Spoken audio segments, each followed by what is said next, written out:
بسم الله الرحمن الرحيم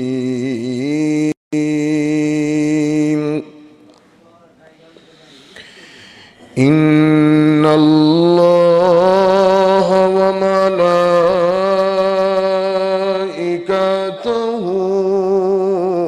يصلون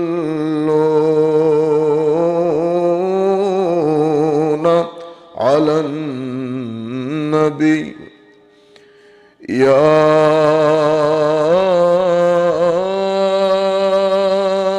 أيها الذين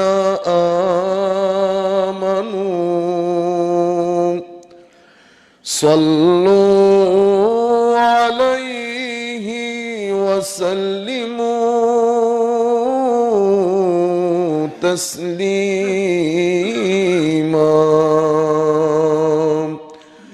اللهم صل على سيدنا مولانا محمد وعلى آل سيدنا مولانا মুহাম্মদ। সম্মানিত উপস্থিতি, আমরা সবাই কিছুক্ষণের জন্য যে জায়গায় আমরা আছি এটা আমরা ভুলে যাব। যেহেতু আপনারা এই নিসবতের সাথে আছেন, আপনাদের যিনি পীর হাদি, আমরা সবাই মাথায় এটা রাখবো যে হুজুর আমাদের সাথে আছেন। আমরা সবাই মিলে আমার নবীর সোনার মদিনায় সবুজ গম্বুজকে সামনে রেখে আমরা আল্লাহ রসুলের উঠানে বসে আছি। সবাই নিজের পীরকে মনে করবেন হুজুর সামনে, হুজুরের পিছনে আপনারা বসে আছেন। সবাই আমরা আল্লাহ রসুলের দরবারে এবং আমার নবীর দরবারে দরুদ পড়ছি। আল্লাহর ওয়াস্তে সবাই চোখ বন্ধ করে 2-3 বার দরুদে পাক পড়ব, তাহলে একটা মাহল তৈরি হবে। কিছু কথা আমি বলতে পারবো, কিছু কথা আপনারা শুনতে পারবেন, আমাদের সবার উপকারে আসবে এমন কিছু কথা হয়তো আল্লাহ রাব্বুল আলামিন আমাদের জবান দিয়ে বের করবেন। আল্লাহুম্মা সাল্লি আলা সাইয়্যিদিনা মাওলানা মুহাম্মদ ওয়া আলা আলি সাইয়্যিদিনা মাওলানা মুহাম্মদ ইয়া রাহমাতাল লিল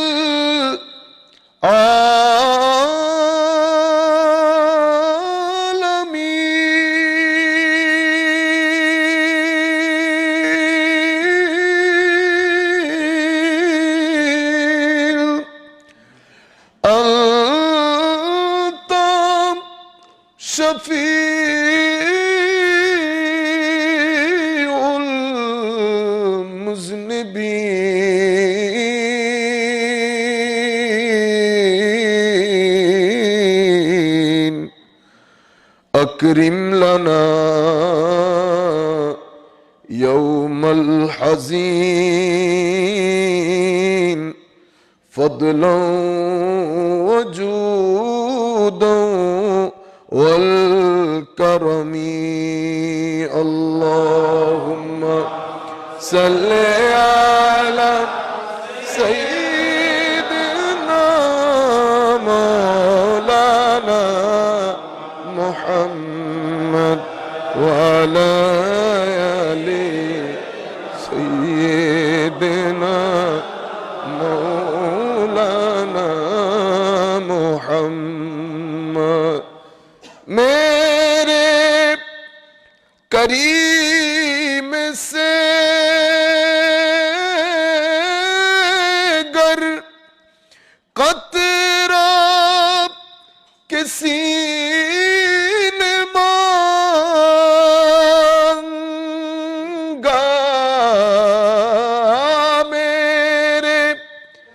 करीम से गर को तेरा किसी ने मांगा,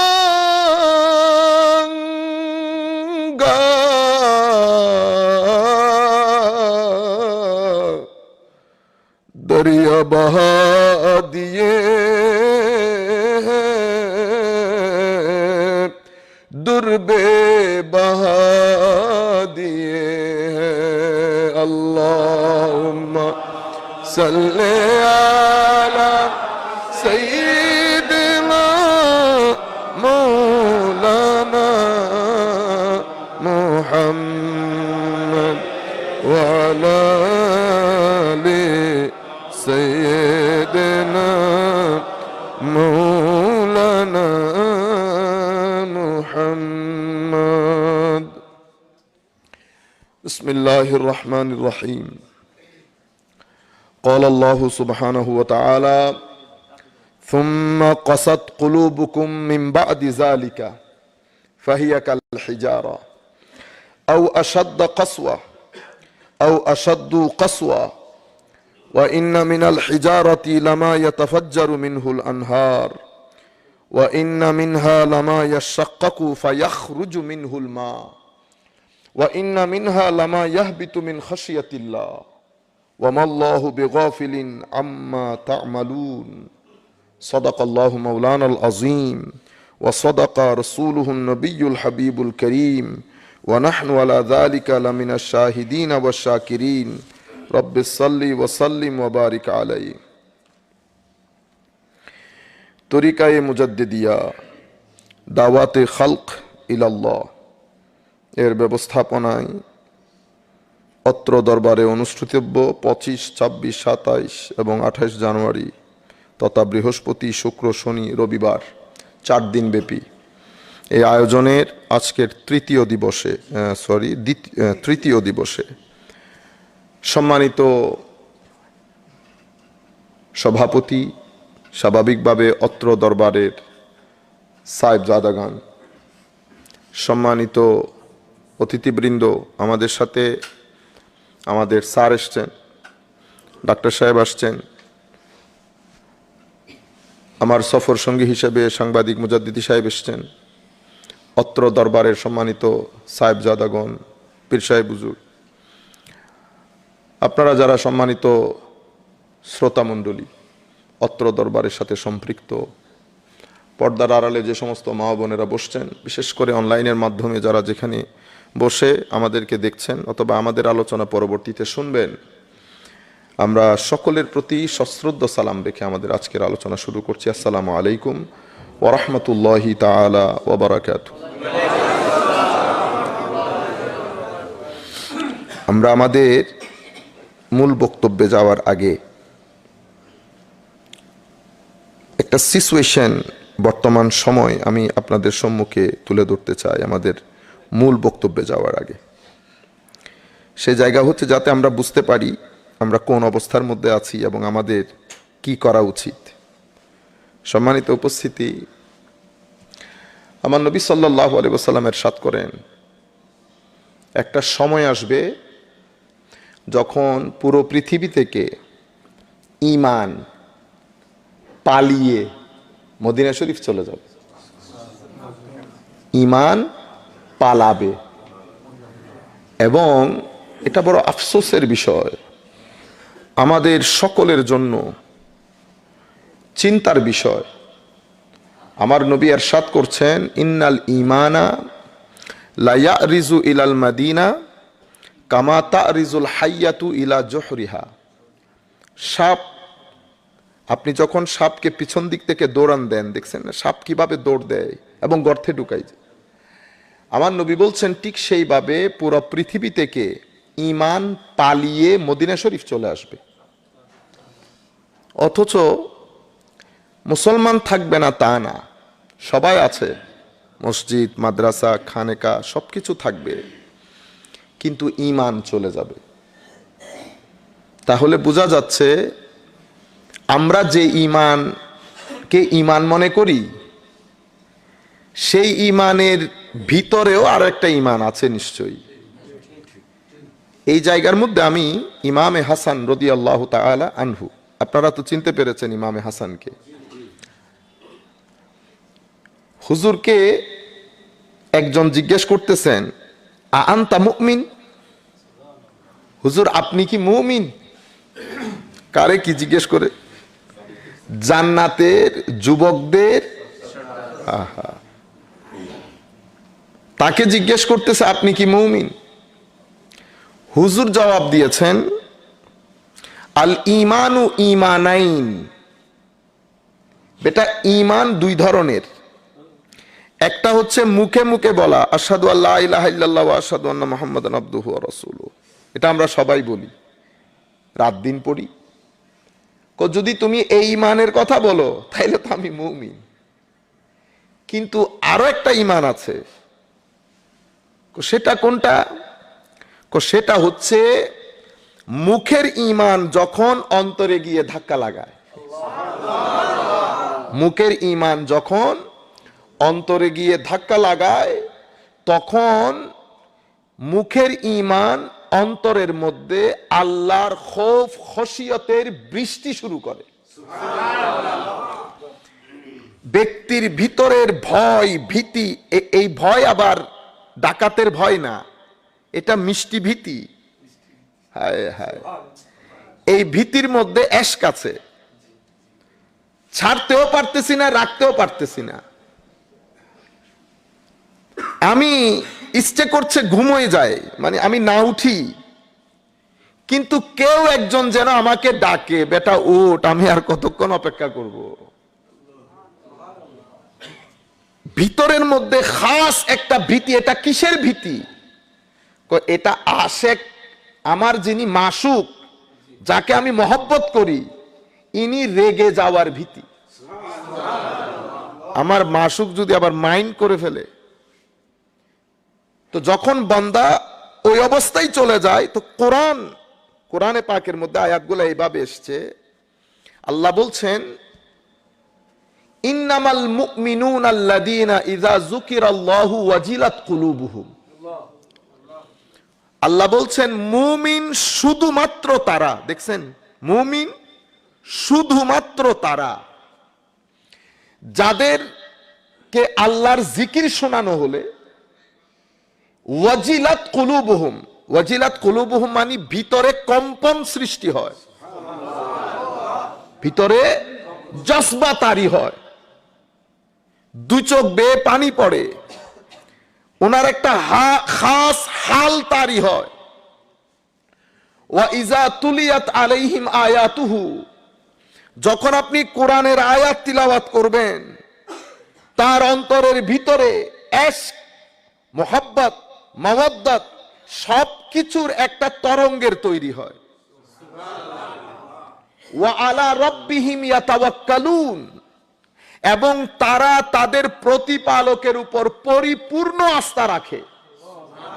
এই যে আমি আপনাদেরকে বললাম না পরিপূর্ণ আস্থা রাখে, আমি খুব সহজে বলে ফেলছি, কিন্তু এটা বুঝো এত সহজ না, করো এত সহজ না। ওয়া আলা রাব্বিহিম ইয়াতাওয়াক্কালুন যদি আমরা বুঝাই, তো কারবালার প্রান্তরে ইমাম হুসাইন রাদিয়াল্লাহু তাআলা আনহুকে যদি আমি দেখাইতে পারি, they are the practical demonstration of this verse. কারণ আমাদের এখানে দুটি জিনিস দরকার হয়, একটা তালিম, একটা তরবিয়ত। তালিম, আমি আপনাকে কি বললাম, রাতে উঠতে হয় বেটা আল্লাহকে সন্তুষ্ট করার জন্য, এটা তালিম। তরবিয়ত কোনটা? আমি নিজে উঠে যখন আপনাকে দেখাবো কেমনে উঠতে হয়, কেমনে কাঁদতে হয়। এই যে আমি বলছি না সিনা তাদের কম্পন তৈরি হয়, এটা আমি তো দেখাইতে পারতেছি না আপনাদেরকে, আমি শুধু মুখে বলতেছি। এই জন্য আল্লাহ আমাদেরকে দুইটা জিনিস দিয়েছেন, একটা শোনার জন্য কান দিয়েছেন, দেখার জন্য চোখ দিয়েছেন। তালিম শোনা যায়, দেখা যায় না। তালিম কি করা যায়? শোনা যায়। কোরআনে পাকের আয়াত হচ্ছে কুল ইন্নামাল মুমিনুনাল্লাযীনা ইযা যুকিরাল্লাহু ওয়াজিলাত কুলুবুহুম। এই যে আপনি শুনতে পারছেন না, এটা কানের কাজ। আপনি বুঝতেও পেরেছেন, আপনার বিবেক ব্রেইন সহযোগিতা করেছে আয়াত বুঝার ক্ষেত্রে যে মুমিন কারা। মুমিন শুধুমাত্র তারা যাদের সামনে আল্লাহর জিকির করা হলে তাদের অন্তর আল্লাহর ভীতিতে কম্পিত হয়, কম্পন তৈরি হয়। তো এটা তো আমি বললাম। এখন এইটার যদি ব্যবহারিক ক্ষেত্রে এটার এক্সাম্পল দেখতে চায় তো কিভাবে এক্সাম্পল দেখব? তো এক্সাম্পলের জন্য তরবিয়তওয়ালা মানুষ লাগে। তো আল্লাহর পক্ষ থেকে তরবিয়ত প্রাপ্ত হচ্ছেন আমার নবী। কোরআন বলছে কম্পিত হয়, আমার নবীর মধ্যে আমি দেখলাম কম্পিত হয়। ঠিক আছে, তো আমার নবী দুনিয়া থেকে চলে যাওয়ার পরে সেটা ট্রান্সফার হয়েছে সাহাবায়ে কেরামের কাছে। কোরআন বলছে কম্পিত হয়, কানে শুনেছি, চোখে কাকে দেখেছি? সাহাবায়ে কেরামকে। সাহাবায়ে কেরাম চলে যাওয়ার পরে আজকের দিন পর্যন্ত আল্লাহর ওলিরা আল্লাহর ওলি বাদে কোরআনের এই আয়াতের প্র্যাকটিক্যাল ডেমনস্ট্রেশন আমাদের নজরে আসে না। বুঝতে পেরেছেন? তাহলে একটা হচ্ছে জীবিত কোরআন, আরেকটা হচ্ছে লিখিত কোরআন। তো লিখিত কোরআন সবাই পড়ে, এই যে আমি পড়লাম, আমি আপনাকে বললাম, কিন্তু আমার ভিতরে কোনো প্রভাব, কোনো প্রতিক্রিয়া, ভিতরে কোনো জোক, কোনো স্বাদ। বিরিয়ানি আমি পাকাইছি কিন্তু আমার মুখে কোনো স্বাদ নাই। এখন স্বাদ নাই কেন, স্বাদ নাই কেন, স্বাদ নাই কেন? আমি যদি উল্টাও লটকে যায় স্বাদ আসবে না। কেন? আমার টেম্পারেচার হাই। টেম্পারেচার, আমার যে বডি টেম্পারেচার, তাপমাত্রা, এটা আমার স্বাভাবিকের তুলনায় বেশি, যার কারণে আমার জিহ্বায় স্বাদ আসে না। এখন পাকিয়েছে কিন্তু আমি, কিন্তু স্বাদটা আমি পাইতেছি না।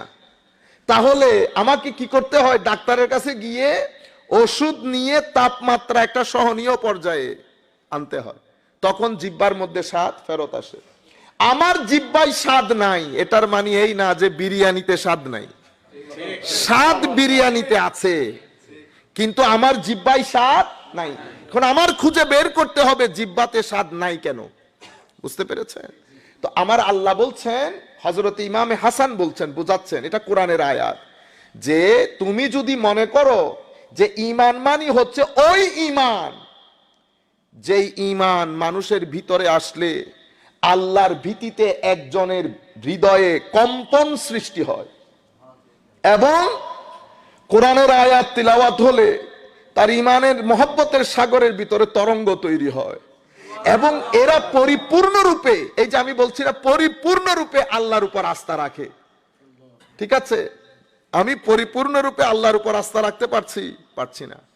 একটা হচ্ছে মুখে বলা, আর একটা হচ্ছে প্র্যাকটিক্যালি করে দেখানো। করে দেখাতে কারা পেরেছে? যেমন আমি ইমামে হুসাইন আলাইহিস সালামের কথা বলি।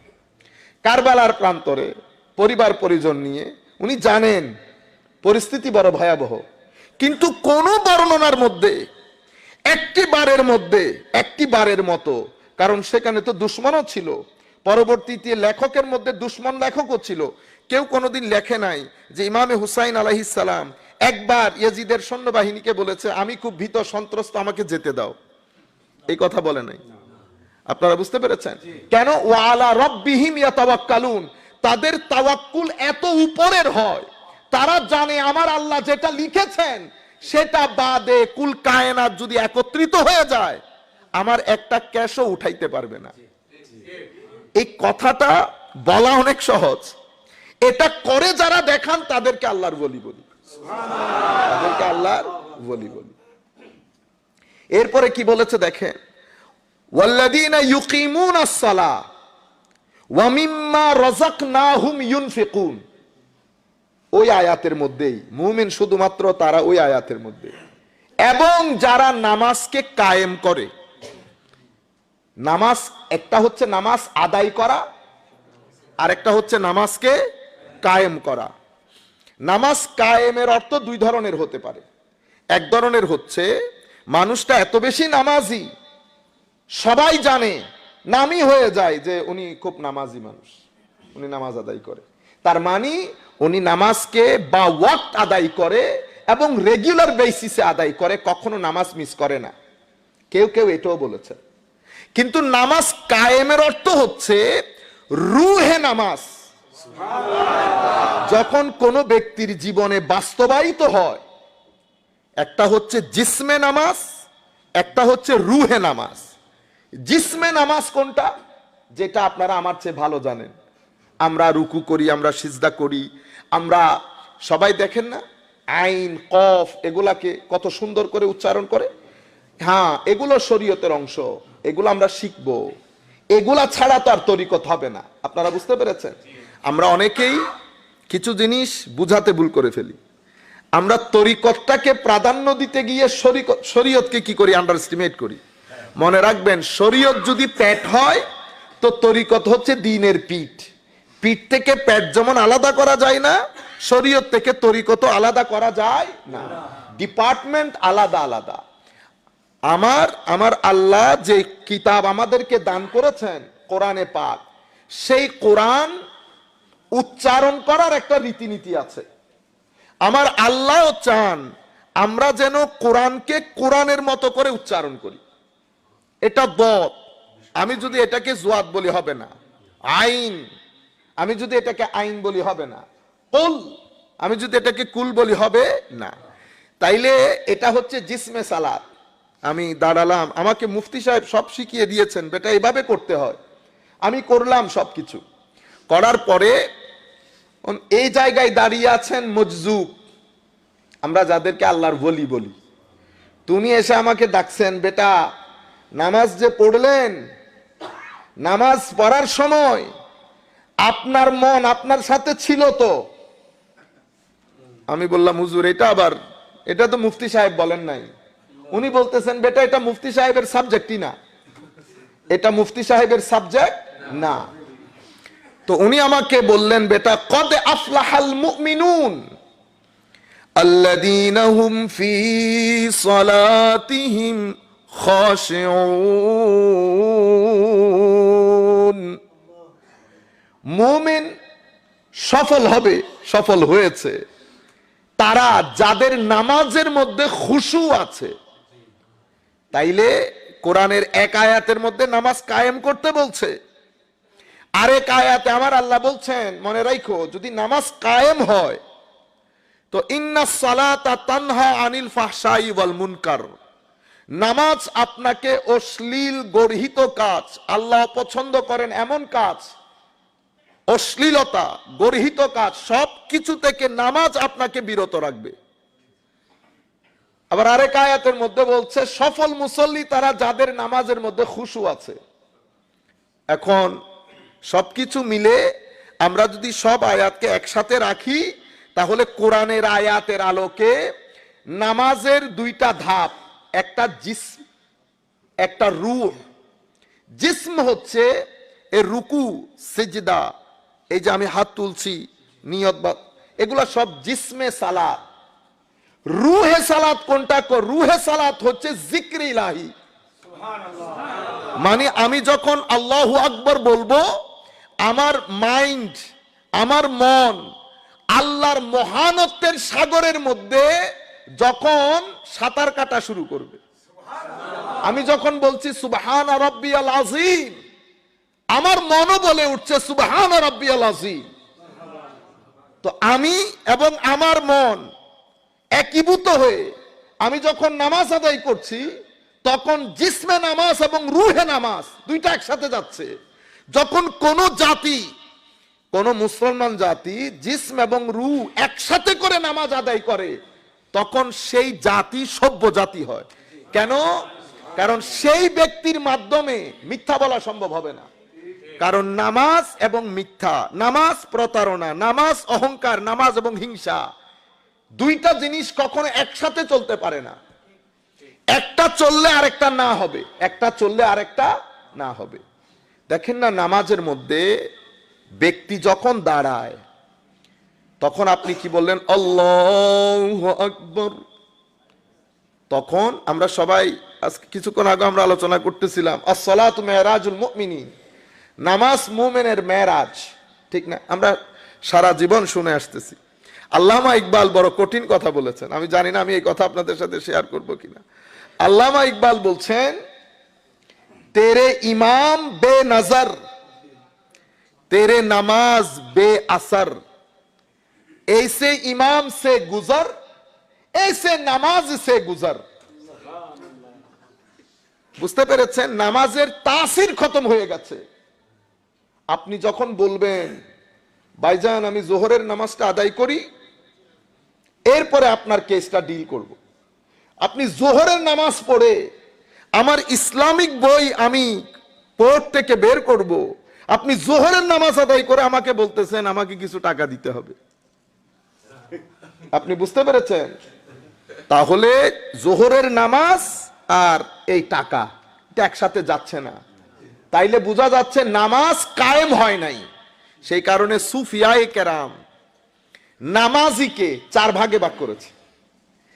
প্রথম প্রকারের হচ্ছে মুসল্লি মুকাররব, সুবহানাল্লাহ, সেই সমস্ত মুসল্লি যাদের নামাজ তাদেরকে আল্লাহর নৈকট্যের চাদরে আবৃত করে দিয়েছে, আল্লাহর নৈকট্যের চাদরে আবৃত করে দিয়েছে।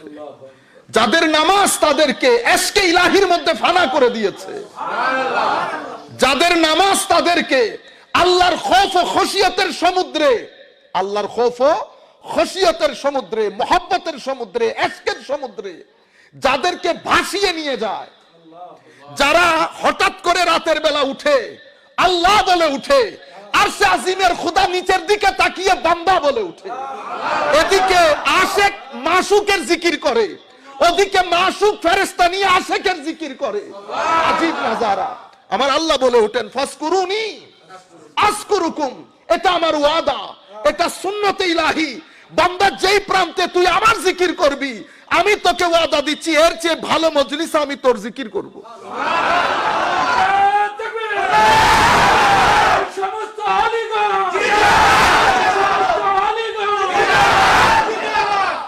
সেই কারণে আজীব তামাশা হয়ে গেছে আমাদের ছেলেদের মধ্যে। আমরা আল্লাহর ওলিদেরকে নামাতে নামাতে কতটুকু নিচে নামিয়েছি, অথচ খাজা মাইনুদ্দিন চিশতি হাসান সানজারি আপনারা মনে করেন ছোটখাটো আল্লাহর ওলি, মুজাদ্দিদে আল-ফাসানি রাদিয়াল্লাহু তাআলা আনহু, ইনারা বেলায়েত দেখাইছেন পরে।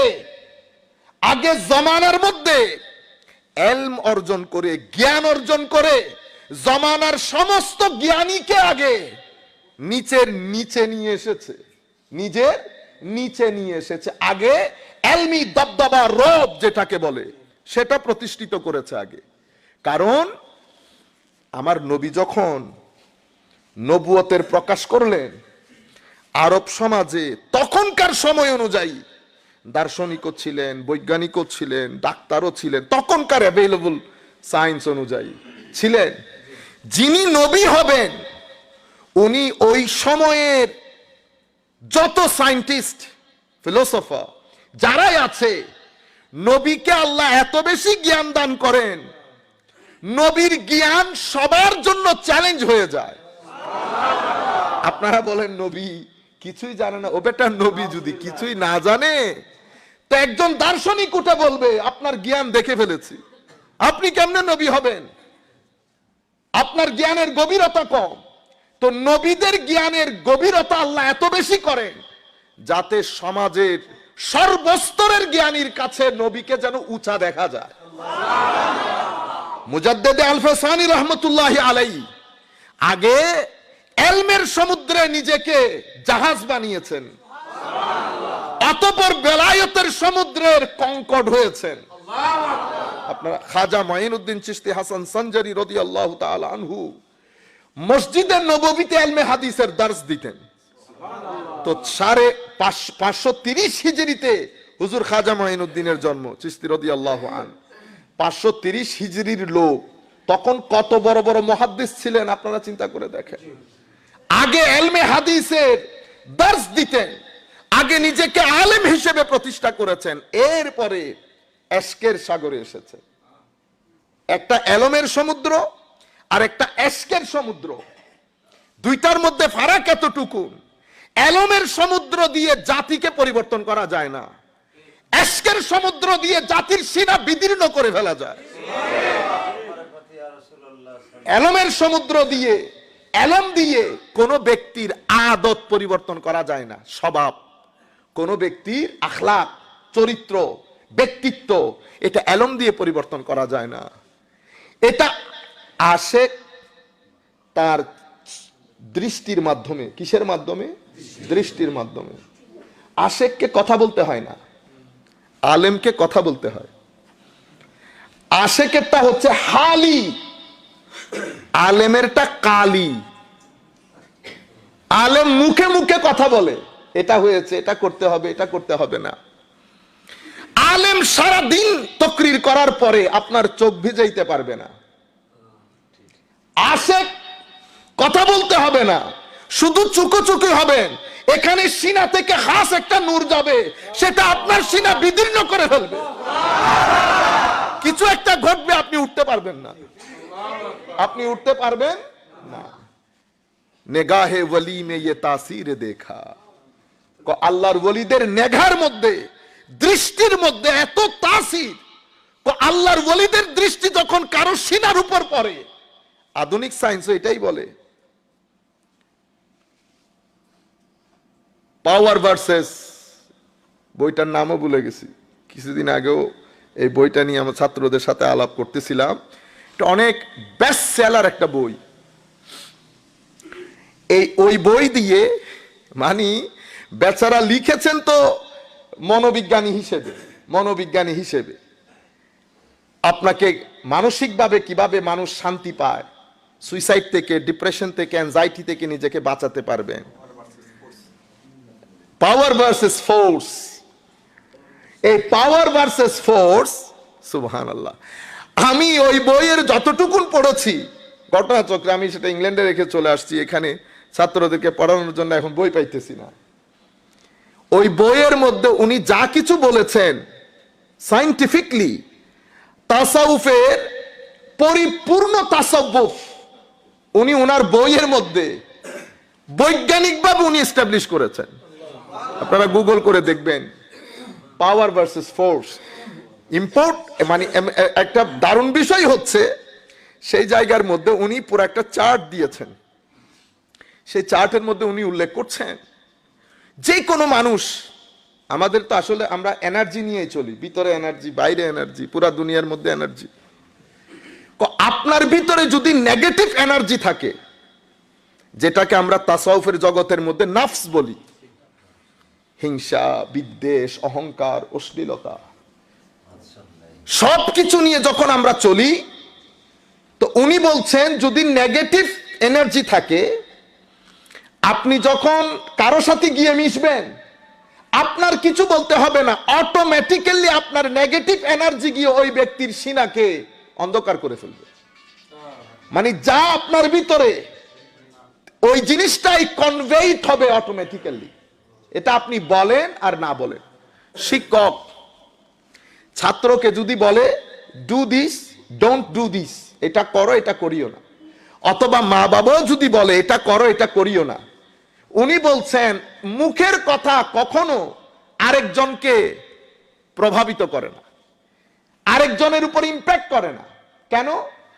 কারণ কি বলছেন সেটার কোনো এফেক্ট হয় না, আপনি কি সেটার এফেক্ট হয়।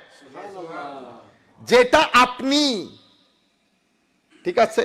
তো উনি এটা, আমি এইভাবে বলি, be you want them to B.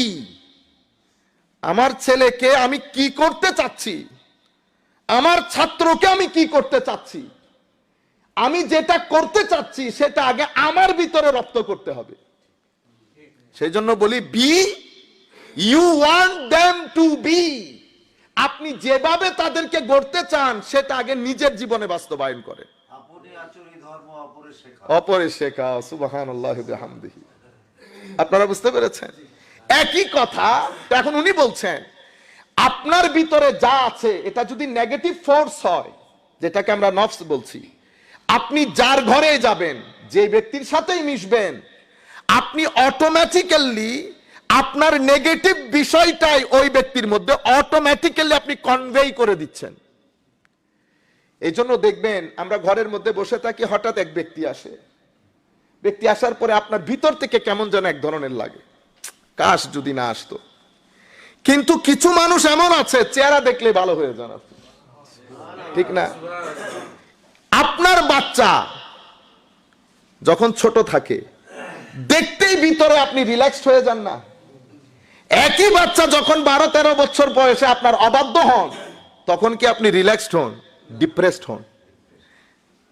একই বাচ্চা, একজন আপনাকে রিল্যাক্স করছে, আরেকজন আপনাকে ডিপ্রেসড করছে।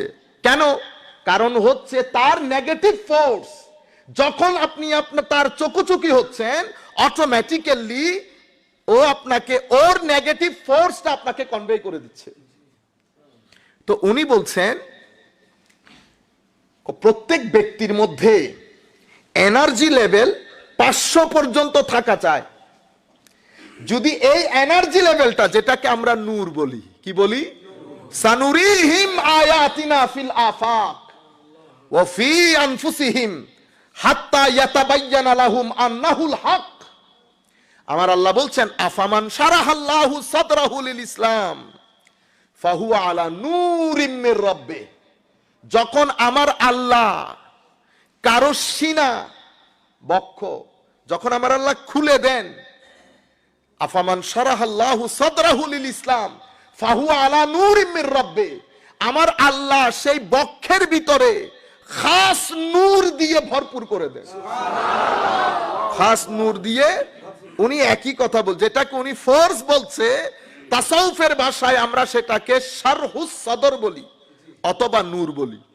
তো আমার আল্লাহ বলছেন সানুরিহিম আয়াতিনা ফিল আফাক, আমি নবমণ্ডল এবং ভূমণ্ডলের মধ্যে অনেক অদ্ভুত জিনিস রেখেছি, যেটা বের করার জন্য তোমাকে গবেষণা করতে হবে।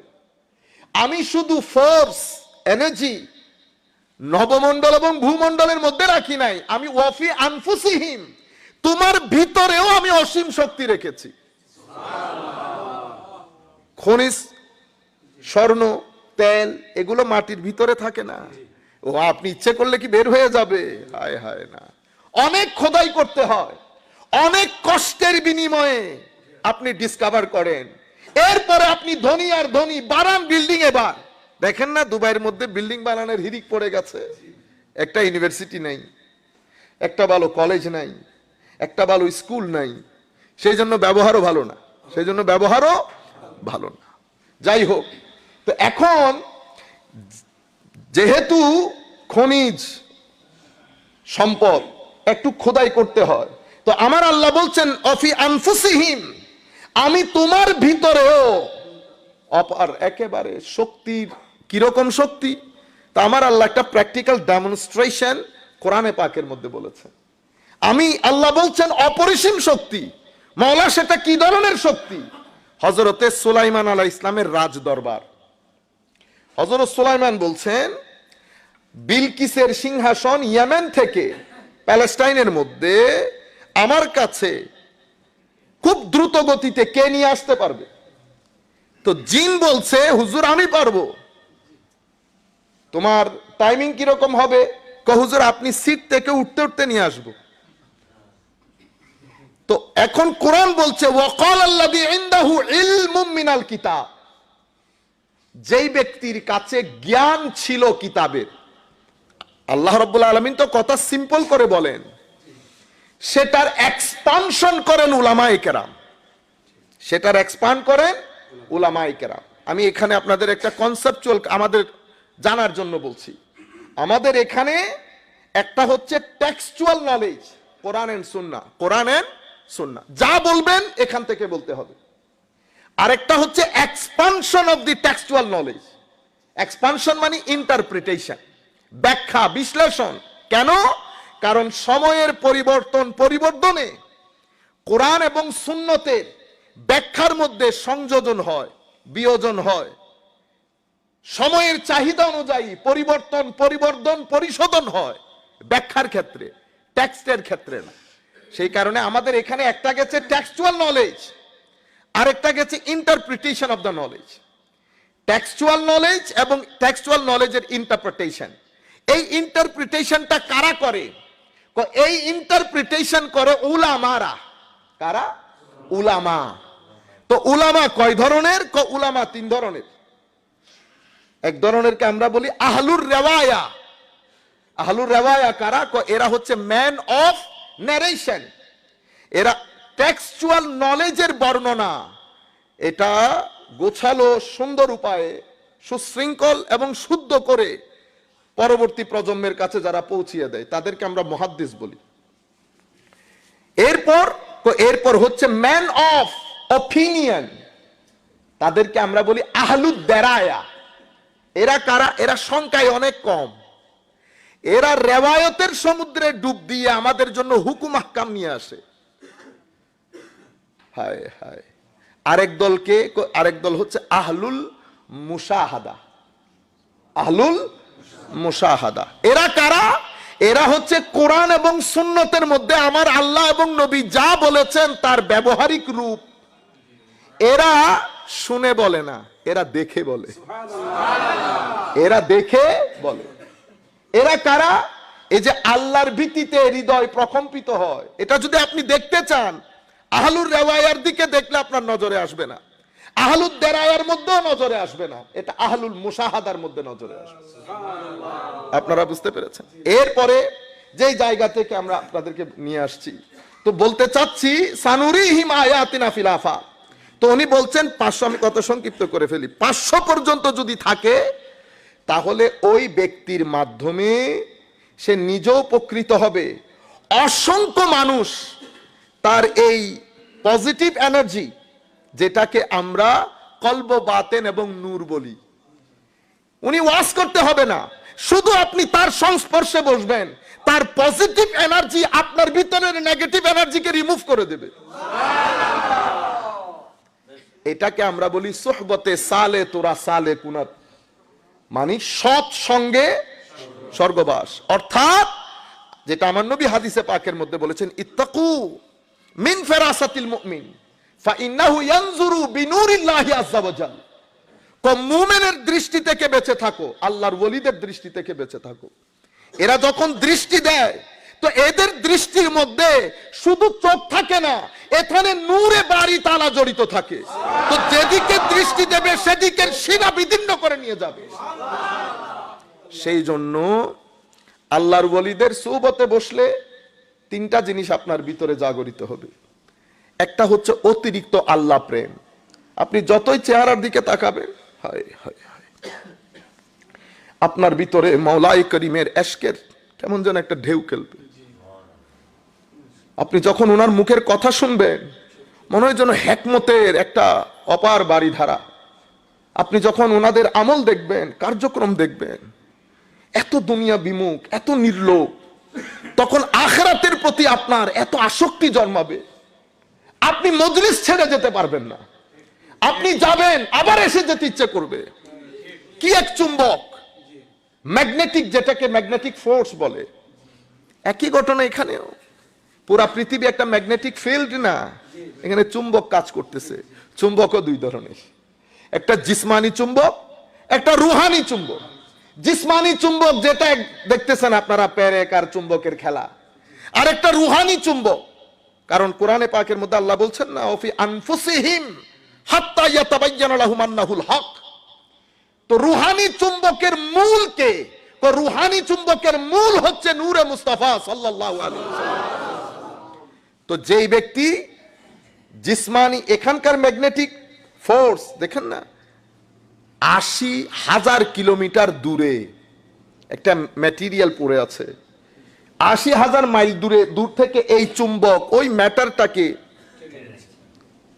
আপনারা কম্পাস দিয়ে আমরা কেবলা নির্ধারণ করি না, কই আমি যেতে যেতে ক্যারিবিয়ান কান্ট্রিতে চলে গেছি, শেষ সীমা। হুজুর কেবলা কি এমনি করে ধরছি, ধরার পরে দেখি ওই কাঁটাগুলা উত্তর দক্ষিণ হয়ে যায়। খিরে ভাই, কাঁটা উত্তর দক্ষিণ হয় কেন? চুম্বকের গুণে। কিসের গুণে? চুম্বক। মানে ওই জায়গার মধ্যে কম্পাসের কাঁটা যেদিক থেকে আকর্ষিত হচ্ছে, আপনি যেখানেই দাঁড় করান এটা উত্তর দক্ষিণ হয়ে যায়, উত্তর দক্ষিণ হয়ে যায়। তো এটা তো কম্পাসের কাঁটা, দুনিয়ার চুম্বকের আকর্ষণ। আল্লাহর ওলিরা যেখানেই থাকুক, যেই প্রান্তরে তাদেরকে রাখবেন, তাদের সিনা সবসময় মদিনাওয়ালার সাথে জুড়ে থাকে। যেখানে রাখবেন সিনা মদিনাওয়ালার দিকে চলে যাবে। আপনি যখন বসবেন মদিনাওয়ালার প্রেম জাগরিত হবে, আমার নবীকে দেখতে ইচ্ছে করবে, বারবার আপনার ভিতরে আসবে। ইনি যদি এরকম হয় তো আমার নবী যিনি আসলে নূর, উনি কিরকম ছিল? কারণ ইনি হচ্ছেন মাজহারে নবী, আর নবী হচ্ছে মাজহারে খুদা। মানে আমার আল্লাহ যার মাধ্যমে অথবা যার মধ্যে, যার মাধ্যমে অথবা যার মধ্যে বিকাশ ঘটে তাকে নবী বলে, আর নবী যার মাধ্যমে অথবা যার মধ্যে বিকাশ ঘটে তাকে বলি বলে। কারণ আপনি যদি চান আল্লাহ দয়ালু, আর রহমান দয়ালু, মাওলা আপনি কতটুকুন দয়া করেন, আপনি পুরা দুনিয়ার মধ্যে যদি দেখতে চান দ্য বেস্ট এক্সাম্পল এভার, আল্লাহর দয়ার the best practical demonstration of the mercy of almighty Allah, আল্লাহর দয়ার যদি বেস্ট এক্সাম্পল দেখতে চান, পুরা দুনিয়া ঘুরছেন, মাওলা কোথায় পাবো? আমার দয়ার বেস্ট এক্সাম্পল আমার নবী সাল্লাল্লাহু আলাইহি ওয়াসাল্লাম রাহমাতুল লিল আলামিন। কিরকম দয়া!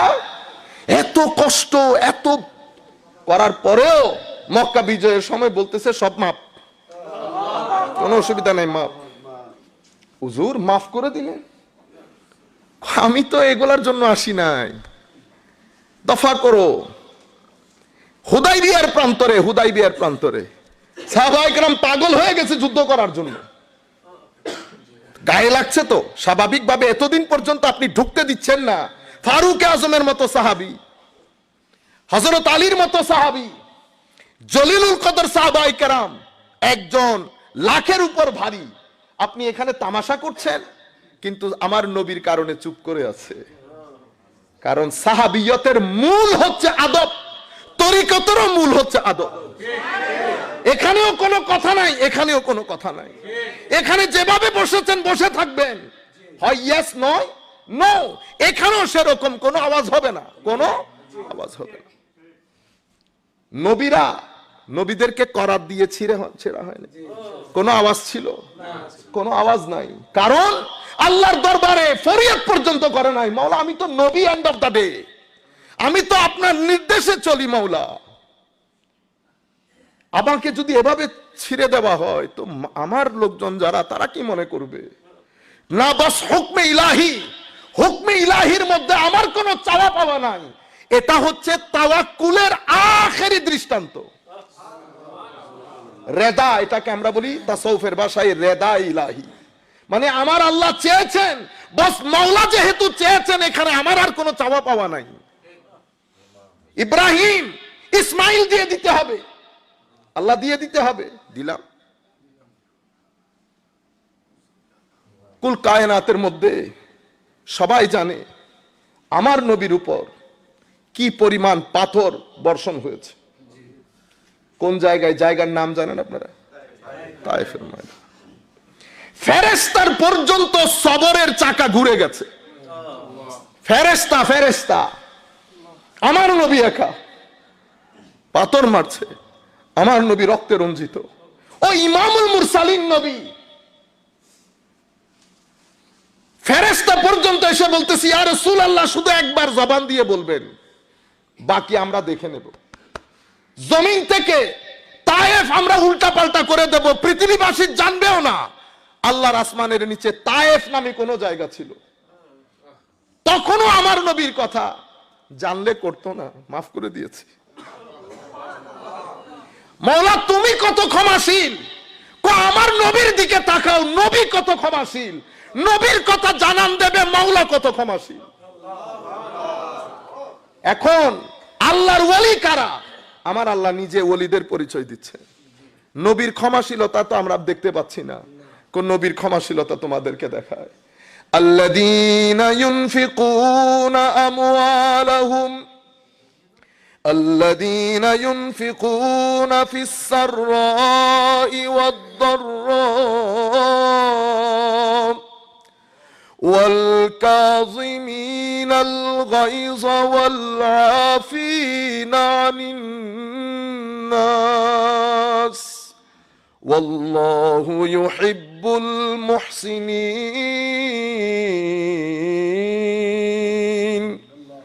আমার আল্লাহ বলছেন যারা মাওলা ওলি কারা, কাদের প্রেমে পড়েন আপনি, কাদের জন্য আপনার টান, আপনি টান অনুভব করেন। আমার আল্লাহ পরিচয় দিতে গিয়ে বলছেন তারা মুত্তাকি। কারা মুত্তাকি? তো যারা পকেটে থাকলেও দিয়ে দেয়, পকেটে যদি কম থাকে তো কম দেয়, বেশি থাকলে বেশি দেয়। এখানে আলেম আর ওলির মধ্যে ফারাক চলে আসে। এটা আশেক বাদে এই পাগলামি আর কেউ করবে না। পকেটেরটাও দিলাম, ঘরের মধ্যে বলেছি আলমারিতে যা রেখেছি এটাও নিয়ে আসো। আল্লাহর বান্দা যেন আমার কাছ থেকে খালি হাতে ফেরত না যায়। রাত্রে যখন মালিকের দরবারে দাঁড়াবো, মালিক যদি জিজ্ঞেস করে বান্দা গিয়েছিল, মেহমানদারি কেমনে করলি? রাত্রে যদি আল্লাহর দরবারে দাঁড়ায়, আল্লাহ যদি জিজ্ঞেস করে বান্দা পাঠিয়েছিলাম, মেহমানদারি কেমনে করেছিলি? কই তখন তো নিজের জন্য বাঁচিয়ে রেখেছ। এই কথা আমার সাথে বলবেন আল্লাহ। এই কথা আশিক মাশুকের মধ্যে হয়। আল্লাযীনা ইউনফিকুনা ফিস, আমার আল্লাহ নিজেই বলছেন ফিস সাররাই ওয়াদ দাররাই, মানে পকেটের মধ্যে বেশি থাকলে বেশি দেয়, কম থাকলে when they are tight handed তখনও দেয়। ওয়াল কাযিমিন আল গাইজ, গুসা আছে, গুসা না থাকলে কি আর মানুষ হবে? এটা মানুষের তো স্বাভাবিক চরিত্র, রেগে যাওয়া। রাগ থাকবে কিন্তু রাগকে কন্ট্রোল করবে। সুতরাং যেই ব্যক্তি রাগ কন্ট্রোল করে না সেই ব্যক্তি বলি না। ওয়াল আফিনা আনিন নাস, যারা মানুষকে কষ্ট মানে ক্ষমা চাইলেও ক্ষমা করে, ক্ষমা না চাইলেও ক্ষমা করে। বস ক্ষমা কেন? মানুষের সাথে তো কোনো লেনা দেনাই নাই, মানুষের সাথে কোনো লেনা দেনা নাই। এবার আল্লাহ নিজে বলছেন আল্লাহু ইউহিব্বুল মুহসিনিন, আল্লাহ আল্লাহর ওলিদেরকে ভালোবাসে, আল্লাহ আল্লাহর ওলিদেরকে ভালোবাসে। তাহলে আল্লাহর ক্ষমাশীলতা নবীর মধ্যে প্রকাশিত, নবীর ক্ষমাশীলতা ওলির মধ্যে বিকশিত। রাগকে হজম করা, মানুষকে ক্ষমা করা, মানুষকে দেওয়া, মানুষকে দেওয়া। কিরকম দেওয়া? আমার নবী সাল্লাল্লাহু আলাইহি ওয়াসাল্লাম ইমামুল মুরসালিন নবী না? কুল কায়নাতের খজিনার চাবিকাঠি আল্লাহ যাকে দান করেছেন সেই নবী আমার নবীর দরবারে ইয়া রাসূলুল্লাহ আপনি নাকি দান করেন অনেক বেশি? নবী জি, এই এখানে যা ছাগল আছে আমাকে দিয়ে দিতে পারবেন? আমার নবী বলতেছে দিয়ে দিলাম। দিয়ে দিলাম মানে কি? দিয়ে দিয়েছেন? বললাম না দিয়ে দিছি। তোমার কোন এতগুলা ছাগল বিশ্বাস করতে পারতেছেন? আমার নবী বলতেছে দিয়ে দিলাম। ওই ছাগলগুলা নিয়ে গ্রামে ফেরত গেছে। গ্রামে যাওয়ার সময় ডেকে ডেকে বলতেছে মোহাম্মদ ওই ব্যক্তির নাম যে ব্যক্তি গরিবের ভয় করে না। এক ব্যক্তির মাধ্যমে পুরো গ্রাম ইসলাম কবুল করেছে। এই কাজ আপনি যদি দেখতে চান ওলিদের দরবারে দেখেন, ওলিদের দরবারে দেখেন। ও একই কাজ আল্লাহর ওলিরাও করে। হুজুর গৌসুল আজম আব্দুল কাদের জিলানী রাদিয়াল্লাহু তাআলা আনহু মা সামান্য দিরহাম যেটা দিয়েছে, মদিনা ইরাকের মধ্যে গিয়ে বাগদাদ শরীফের মধ্যে গিয়ে প্রথম যে কাজ করেছে, আগে টাকা পয়সা মানুষকে দিয়ে দিয়েছে। হুজুর গৌসুল আজম হোস্টেল থেকে বের করে দিয়েছে, যেহেতু টাকা পয়সা দিতে পারছে না। কিন্তু অসাধারণ ছাত্র ছিল, সেই কারণে মাদ্রাসা থেকে বের করে নাই। মাদ্রাসা বলতে আবার আপনারা আমাদের যুগের মাদ্রাসা মনে করিয়েন না। উনি পড়তেন মাদ্রাসা নিজামিয়া, মানে নিজামিয়া ইউনিভার্সিটি। তখনকার যুগে because Baghdad became central of civilisation, তো এটাকে বর্তমান যুগের হার্ভার্ড মনে করেন। সো হার্ভার্ড বিশ্ববিদ্যালয়, কারণ তৎকালীন যুগে পৃথিবীর প্রত্যন্ত অঞ্চল থেকে এসে, আমরা মাদ্রাসা বলাতে আপনারা মনে করেন কি এটা আমাদের দেশের মাদ্রাসা না, মাদ্রাসা আরবি শব্দ, এটার মানে বিদ্যালয়, ফ্যাকাল্টি, বুঝতে পেরেছেন? তো ওইটাকে মাদ্রাসা নিজামিয়া বলতো, আপনারা বর্তমান ভার্সনে মনে করবেন নিজামিয়া ইউনিভার্সিটি। তো সেই ইউনিভার্সিটির অসাধারণ স্টুডেন্ট ছিলেন, তো ওনাকে বের করেন নাই হুজুর গৌসুল আজম। অথচ উনি কিন্তু গরিব ছিলেন না। হুজুর গৌসুল আজমের নানাজানের পক্ষ থেকে বিশাল বাগানের মালিক ছিলেন, এবং কয়েক মাস পর পর নানাজানের পক্ষ থেকে, নানাজানও বিখ্যাত আল্লাহর ওলি, নানিও বিখ্যাত আল্লাহর ওলি, ফুফা ফুফি, খালা খালু, চাচা চাচি, সবাই সময়ের বিখ্যাত বিখ্যাত আল্লাহর ওলি। টাকা পাঠাইতেন, টাকা যেই দিন আসতো সেই দিন হুজুর গৌসুল আজম টাকা সমস্ত ছাত্রের মধ্যে বিলি করে দিতেন। এটা কোনো আলেমদের মধ্যে সম্ভব না, কোনো মানুষের পক্ষে এই কাজ করা সম্ভব না। এটা হচ্ছে রেদা এবং তাওয়াক্কুল।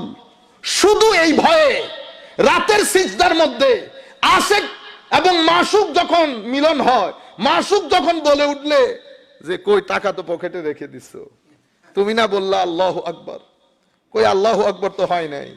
আমি যদি মহান হই, আমার উপরে যদি তাওয়াক্কুল করো, তো পকেটে জিনিস রেখে দিলা যে। সম্মানিত উপস্থিতি, এই জায়গার মধ্যে আলেম এবং ওলির মধ্যে ফারাক চলে আসে। ওয়াফি আনফুসিহিম, আমার ভিতরের জগতের মধ্যে, ওই যে এলমের কথা বলছিলাম না, হযরত সাল্লাল্লাহু আলাইহি ওয়াসাল্লামের রাজ দরবারে উনি উঠে বলতেছেন, হুজুর চোখের পলক ফেলার আগে নিয়ে আসবো, চোখের পলকের আগে নিয়ে আসবো। এই যে আমার ভিতরে একটা বিশাল শক্তি, পরবর্তীতে সায়েন্স যখন ডেভেলপ হবে নিশ্চয়ই এটাও প্রতিষ্ঠিত হবে যে ওই জ্ঞানের বলে আপনি কিভাবে দূরবর্তী স্থানে অবস্থিত একটা ম্যাটারকে নিয়ে আসতেছেন। কারণ এটাও চুম্বকের গুণ। কারণ এমনিতে একটা চুম্বক আকারে বলো, সাইজ, আমি তো আর এত সায়েন্টিফিক সায়েন্সের মানুষ না, বলতে পারতেছি না, ৮০,০০০ মাইল দূরে থাকা একটা ম্যাটারকে চুম্বকের বরত্বের কারণে এটা অ্যাট্রাক্ট করতে পারে, এবং যেই ফিল্ডের মধ্যে অ্যাট্রাক্ট করে এটাকে ম্যাগনেটিক ফিল্ড বলে। তো দুনিয়ার ম্যাগনেট তথা চুম্বকের যদি এই শক্তি হয়, তো নুরানি জগতের যেটা নুরানি ফোর্স, সেটার শক্তি কি পরিমাণ হবে আপনি এতটুকুনের মধ্যে আমি আপনাকে বলি। আমি যে আয়াত পড়েছি, আমার আল্লাহ বলছেন সুম্মা কাসাত কুলুবুকুম ফাহিয়া কাল হিজারা, ও বান্দা তোমাদের অন্তর শক্ত হয়ে গেছে। তাইলে একটা হচ্ছে কসওয়াতুল কলব, ভিতরের জগৎ পাথরের মতো কঠিন হয়ে যাওয়া। ভিতরের জগৎ যখন জমে যায়, তখন ভিতরের জগৎ পারফেক্টলি তার নেচার অনুযায়ী কাজ করতে পারে না। আমার আল্লাহ বলছেন সুম্মা কাসাত কুলুবুকুম, অন্তর শক্ত হয়ে গেছে। অন্তর কি কি কারণে শক্ত হয়? অন্তর শক্ত হয়, অন্তরের সাথে তোমার পঞ্চ ইন্দ্রিয় এবং তোমার মাইন্ডসেটের সাথে একটা সম্পর্ক আছে। তুমি যখন চোখ দিয়ে আল্লাহ পছন্দ করে নেগেটিভ কোনো কিছু দেখবা, এটা তোমার ভিতরের জগতে একটা ব্ল্যাক স্পট অ্যাড করবে, কালো একটা দাগ পড়ে যাবে। এটাকে আমার নবী হাদিসে পাকের মধ্যে বলেছেন নুকতাতুস সৌদা, কালো দাগ। এটা আপনি যখন হাত দিয়ে, চোখ দিয়ে, মুখ দিয়ে, কান দিয়ে, যেগুলো আমরা করি আমাদের জীবনে, যখন আপনি করবেন, আপনার ভিতরের জগৎ পরিপূর্ণরূপে ব্ল্যাক স্পটেড হয়ে যায়, কালো দাগ একেবারে এনভেলপ করে ফেলে পুরা কলবকে। এই জিনিসটাকে কোরআনে পাকের মধ্যে আল্লাহ বলেছেন কাল্লা বাল রানা আলা কুলুবিহিম, আমার কলবের মধ্যে মরিচিকা পড়ে যায়। তো কলবের মধ্যে যখন মরিচিকা পড়ে যায়, তো কলবের লোহার উপর মরিচিকা পড়লে যা হয়, কলবের শক্তি বা কলব সংকুচিত হয়ে যায়। কোরআনের অন্য আয়াতে আমার আল্লাহ এটাকে কবদুল কলব বলেছে, ওয়াল্লাহু ইয়াকবিদু ওয়া ইয়াবসুতু ওয়া ইলাইহি তুরজাউন। কিছু কলব আছে যেগুলাকে আল্লাহ মহাসমুদ্রের মতো বিস্তৃতি দান করেন, কিছু কলব আছে যেগুলাকে আল্লাহ সংকুচিত করেন। একই কিতাব, একই ছাত্র, কিন্তু একজন পড়েছে কিতাব থেকে বের হতে পারে না, আরেকজন যেতে যেতে যেতে যেতে আটলান্টিক মহাসাগর পাড়ি দেয়।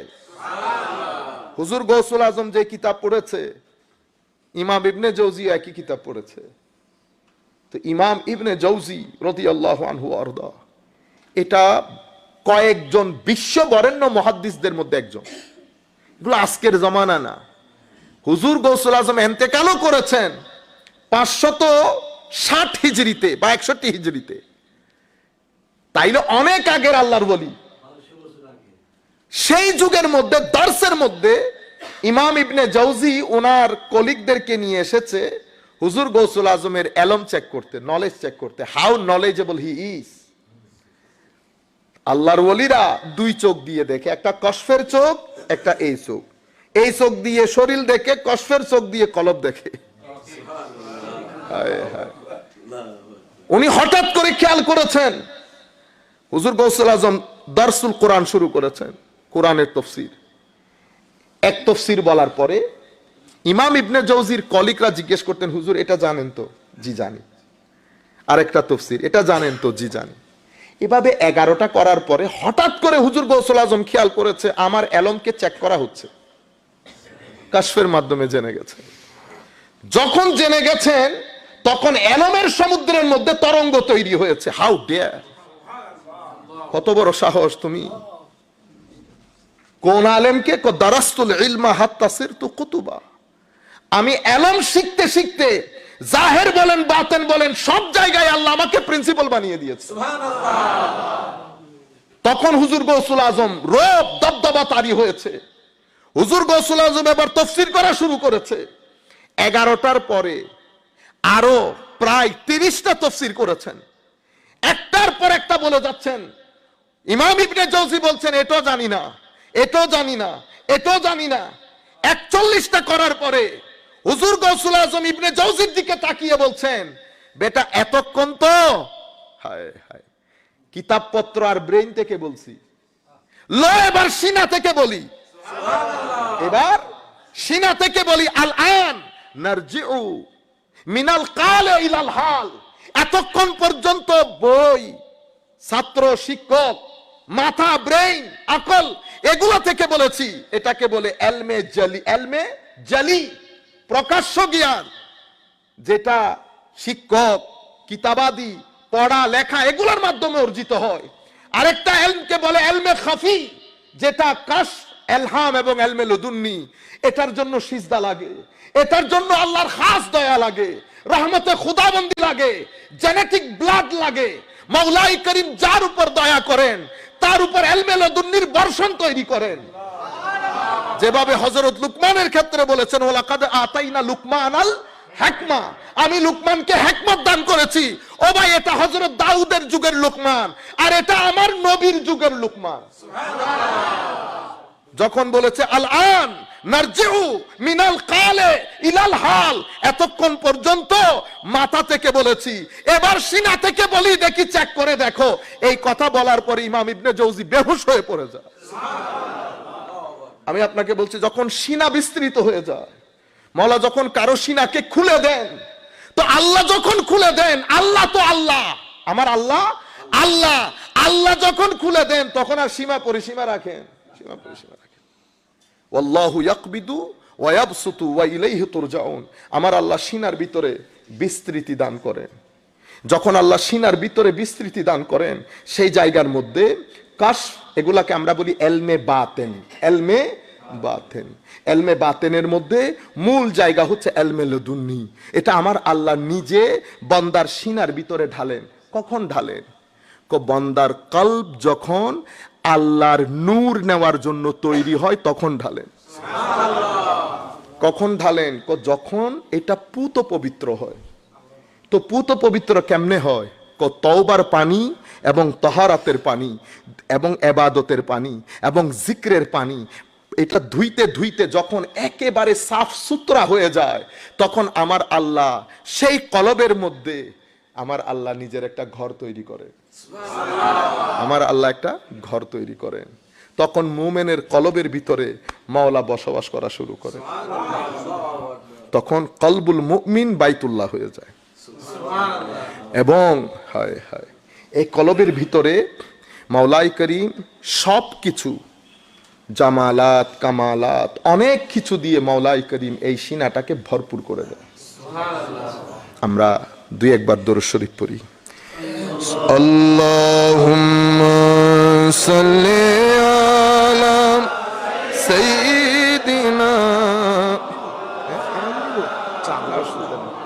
মানুষের ঠান্ডা লাগবে না? মানুষের ঠান্ডা লাগছে, গরম লাগছে। চা দিব? চা খাবে?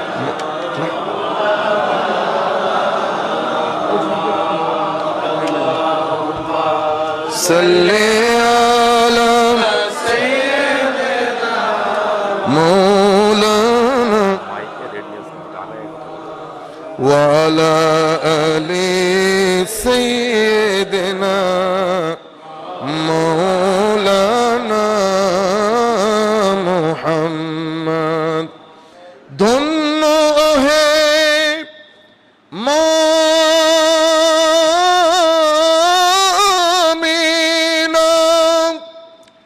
ধন্য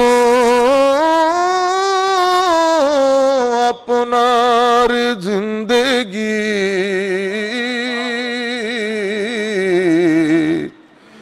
আপনার কোলে জন্ম নিলেন রহমাতুল লিল আলামিন। আল্লাহুম্মা সাল্লি আলা সাইয়্যিদিনা মাওলানা মুহাম্মদ ওয়া আলা আলি সাইয়্যিদিনা মাওলানা মুহাম্মদ। আমার আল্লাহ ইরশাদ করছেন সুম্মা কাসাত কুলুবুকুম, কিন্তু ফাহিয়া কাল হিজারা, এমন শক্ত হয় সেটা পাথরের ন্যায় হয়ে যায়। আমার আল্লাহ বলছেন তোমরা জানো পাথরও তিন ধরনের। কিছু পাথর তো এমন যে পাথরের ভিতর থেকে পানি বের হয়, কিছু পাথর এমন পাথরের মধ্যেই ঝর্ণা ধারা, লামা ইয়াশাক্কাকু ফায়াখরুজু মিনহুল মা। কিছু আছে পাথর ভেঙে ফেলবে, সেই পাথর থেকে আমার আল্লাহ বলেছেন তাফজিরুল মা। তাফজিরুল মা মানে পানির এমন স্রোত, পানির এমন স্রোত দূর দূর পর্যন্ত প্লাবিত করে। এখানে কিন্তু আমার আল্লাহ পানির কথা বলছে না, কলবের কথা বোঝাচ্ছে।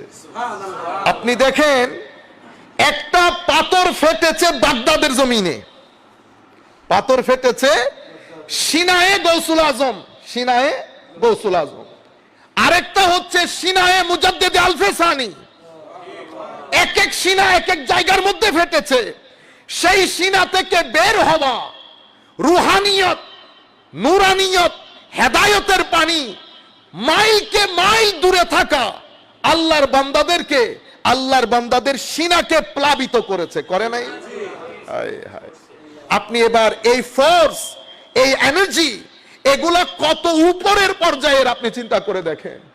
কখন মুজাদ্দিদ আল-ফেসানি ইন্তেকাল করেছেন, সেই যুগ থেকে আজকের যুগ পর্যন্ত জেনারেশন টু জেনারেশন প্রত্যেকের সিনা প্লাবিত হচ্ছে, অথচ পানি ফেটেছে একদিন, পানি ফেটেছে একদিন।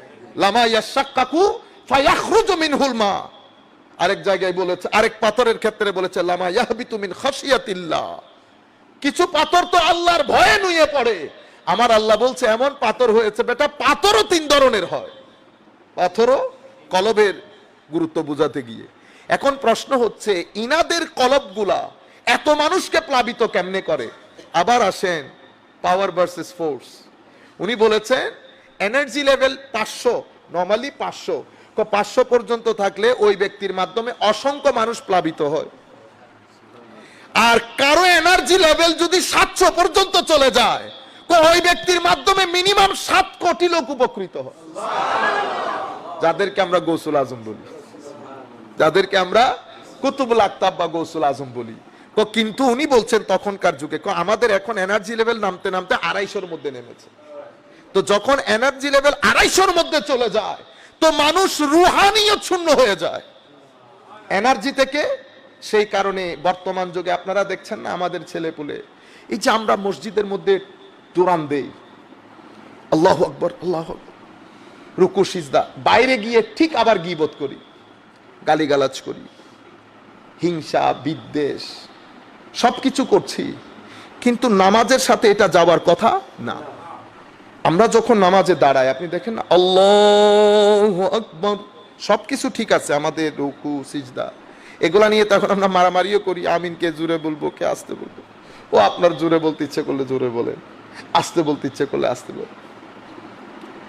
আসল যে জিনিসটা নিয়ে মারামারি করা দরকার সেদিকে কারোই খেয়াল নেই। আল্লাহ করছে, কি সুন্দর কেরাত, সবকিছু হয়েছে। রুকু তো এখন মনে হয় যেন লাকড়ি দিয়ে বাড়ি মাইরে আমাদের পিঠকে সোজা করবে, সবকিছু হয়েছে। ব্যক্তি উঠে চলে গেছে মসজিদ থেকে। ওই বাবা বুল্লে শাহ রহমতুল্লাহ আলাই, মজজুব আল্লাহর বলি, রাস্তার মধ্যে এমনি এমনি মানে বাবা বুল্লে শাহ, ও বেটা কি করতে ঢুকেছেন? এখন নামাজ পড়েছি। ও এত দৌড়াদৌড়ি নামাজের মধ্যে? অজু করতে হ্যাঁকে অজু করেছি, তখন উনি একটা বিখ্যাত কালাম ওনার ওই পাকিস্তানের ডাডিয়াল ভাষা বলে, ডাডিয়াল ভাষা, উত্তু দুয়ে লত্তা গোড়ে তেরি अंदर रही पलीती दुनियादारा रब दे नाल भी 420 तू कीती। এই যে জবান, এটা আলেমের জবান না, এটা আশেকের জবান। আলেম তো আপনাকে পাশমার্ক দিয়ে দিয়েছে, আপনার রুকু সিজদা, আপনার সুবহান রাব্বিয়াল আযীম বলা, কেরাত পড়া সব শুদ্ধ হয়েছে। ফকি আপনাকে সার্টিফিকেট দিয়ে দিয়েছে, আটকে দিয়েছে কে? আশেক ওলি। উনি কি বলছেন? বেটা উত্তু দুয়ে, আপনি পুকুরে নামলেন, পুকুরে নাইমা এমনি এমনি করে শরীর তো ধুয়ে ফেলছেন, কিন্তু মনের ভিতরে মনের কালিমা রেখে দিয়েছেন। ভিতরের কালিমা নিয়ে, ভিতরের ময়লা নিয়ে, আবর্জনা নিয়ে আপনি আপনার মালিকের দরবারে কেমনে দাঁড়ালেন? বেটা দেখছেন কার ইন্টারেস্ট, দৃষ্টিভঙ্গি। একজন বলছে আপনি ভিতরের ময়লা নিয়ে কেমনে দাঁড়ালেন আল্লাহর দরবারে? তো ভিতরের ময়লা নিয়ে যখন আপনি আল্লাহর দরবারে দাঁড়াবেন, আপনার জবানের কথা কখনো আপনার কলবের ভিতরে যাবে না, কলব শক্ত হওয়ার কারণে। সেই কারণে 20 বছর 30 বছর পর্যন্ত নামাজ পড়েছি, আমাদের নামাজ আমাদের ব্যক্তি জীবনের মধ্যে কোনো পরিবর্তন আনে নাই, আমাদেরকে সত্যবাদী করতে পারে নাই। অথচ এই নামাজ বান্দাকে শুনে পর্যন্ত চড়িয়েছে, বান্দা নামাজ ছাড়ে নাই। কিন্তু আমাদের নামাজের মধ্যে আমরা 30 বছর 40 বছর নামাজ, আমাদের নামাজের কোনো প্রতিক্রিয়া আমাদের ভিতর, আমাদের চরিত্রের মধ্যে নাই। কেন? কারণ নামাজের যে রুহে নামাজ থেকে আমরা বঞ্চিত। কারণ রুহে নামাজের শিক্ষা দেয় খানেকা থেকে। কি থেকে? খানেকা। জিসমে সালাতের শিক্ষা আসে মাদ্রাসা থেকে।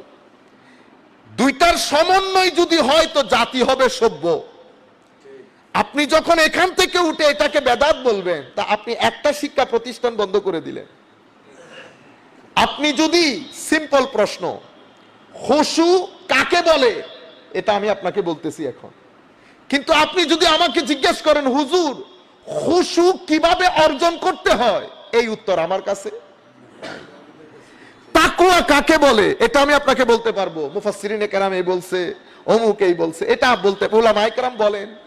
ও তাকওয়া কাকে বলে, প্রশ্ন এটা না হুজুর, প্রশ্ন হচ্ছে তাকওয়া অর্জন করে কিভাবে, তাকওয়া অর্জন করতে গেলে কি কি সমস্যার সম্মুখীন করতে হয়, শয়তান কত জায়গা থেকে আক্রমণ করে, আমি প্রতিবন্ধকতাগুলো ঠেলে উপরের দিকে কেমনে যাব, তাকওয়া যখন অর্জিত হয়ে যাবে আমি কেমনে বুঝবো আমার ভিতরে তাকওয়া এসেছে, আমার কোন জায়গার মধ্যে পরিবর্তন আসবে। এই কথাগুলা কোন মুফাসসির আপনাকে বলতে পারবে না, কোন মুফতি, কোন কারি। এটা ওনাদের এরিয়া অফ স্টাডি না, এটা ওনাদের সাবজেক্টই না। এটাই হচ্ছে তরিকতের সাবজেক্ট। এটা কিসের সাবজেক্ট? তরিকতের।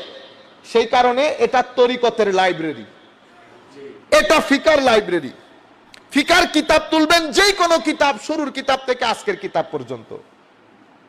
আপনারা একেবারে ইমাম কাসানির বাদায়ে বলেন, আস্তে আস্তে আজকের যুগের হেদায়া বলেন, অথবা আরো সহজ করে আল ইখতিয়ার বলেন, সমস্ত ফিকার কিতাব শুরুর চ্যাপ্টারটার নাম কি?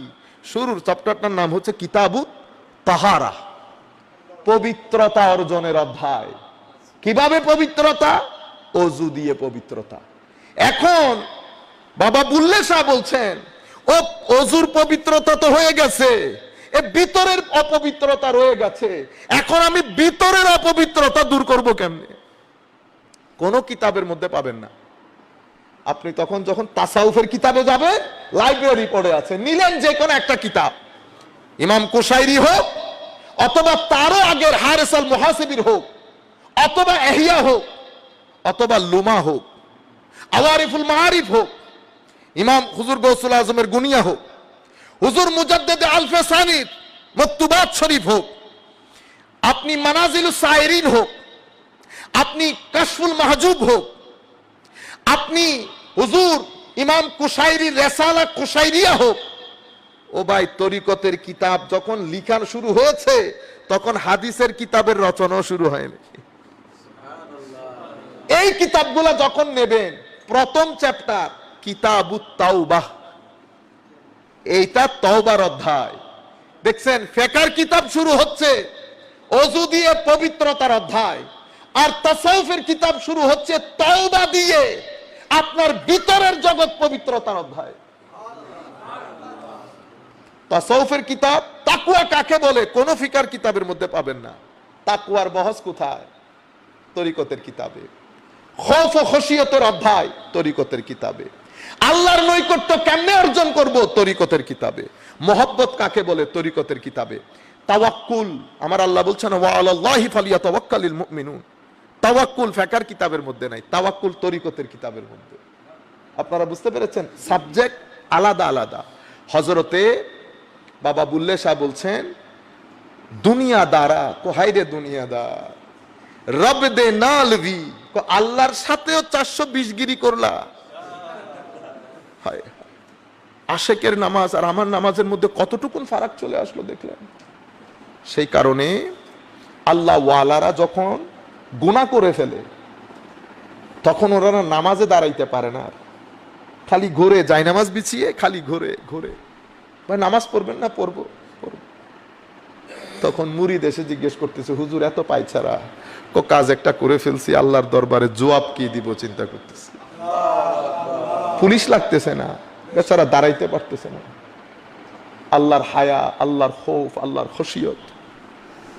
সম্মানিত উপস্থিতি, এখন আল্লাহু আকবার বলে দাঁড়াইলাম, আমার জবানে কি পড়তেছি? সুবহানাকা আল্লাহুম্মা ওয়া বিহামদিকা। সুবহানাকা, মাওলা তোমার পবিত্রতা। আপনি আল্লাহকে সম্বোধন করছেন, এখানে কিন্তু কথা হচ্ছে, কথাটা হচ্ছে আপনার সাথে, তার সাথে না। তার হইলে তো থাকতো না। আপনি তো, আপনি বলছেন আরেকজন শুনছে। আল্লাহুম্মা ওয়া বিহামদিকা ওয়া তাবারাকা ইসমুকা ওয়া তাআলা জাদ্দুকা ওয়া লা ইলাহা গায়রুক। মাওলা আপনি ছাড়া কোনো ইলাহ নাই। তাইলে আপনি আল্লাহর সাথে কথা বলছেন। আপনি তো, তিনি বা তুমি না, আপনি।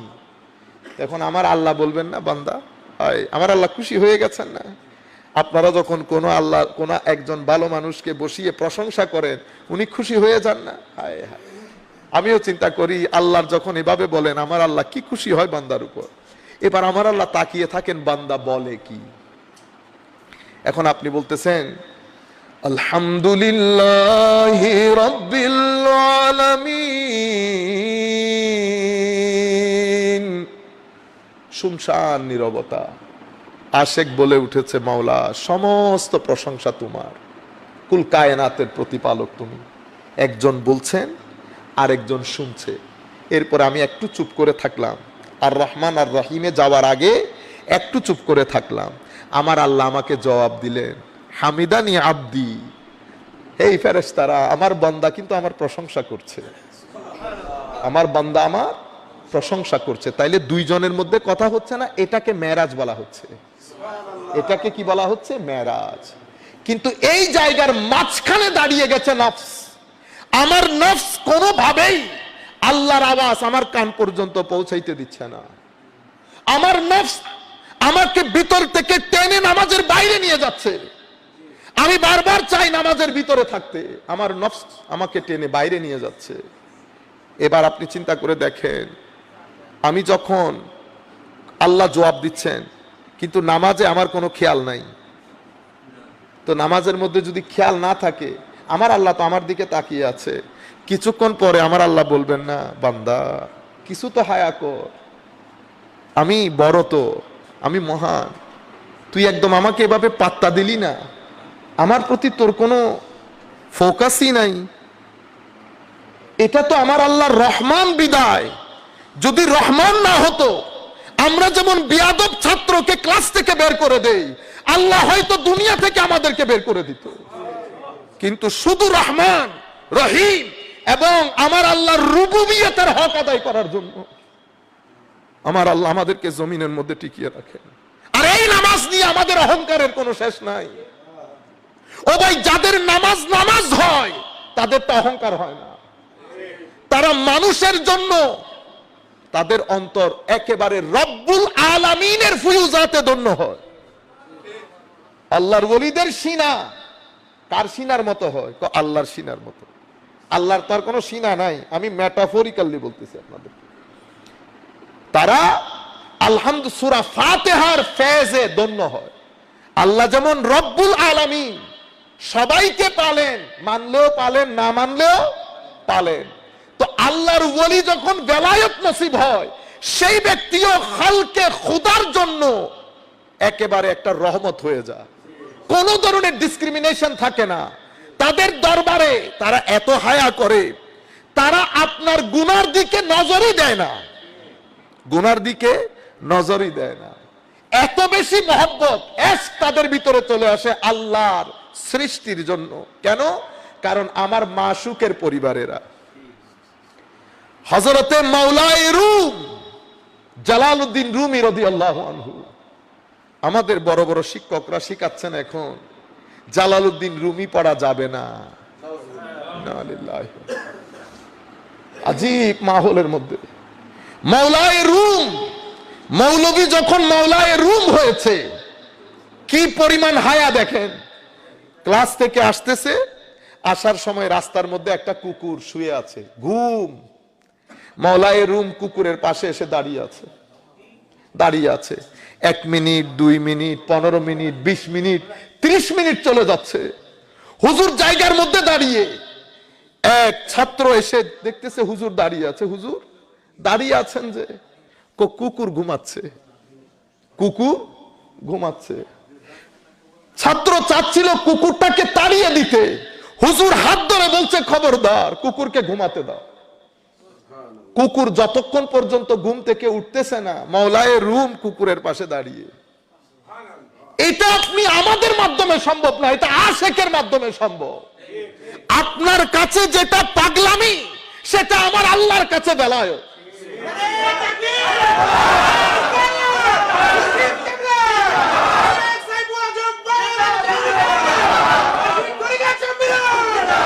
সম্মানিত উপস্থিতি, এই যে একটা কুকুরের ঘুমের জন্য, একটা কুকুরের ঘুমের জন্য একজন মাওলায়ে রুম দাঁড়িয়ে।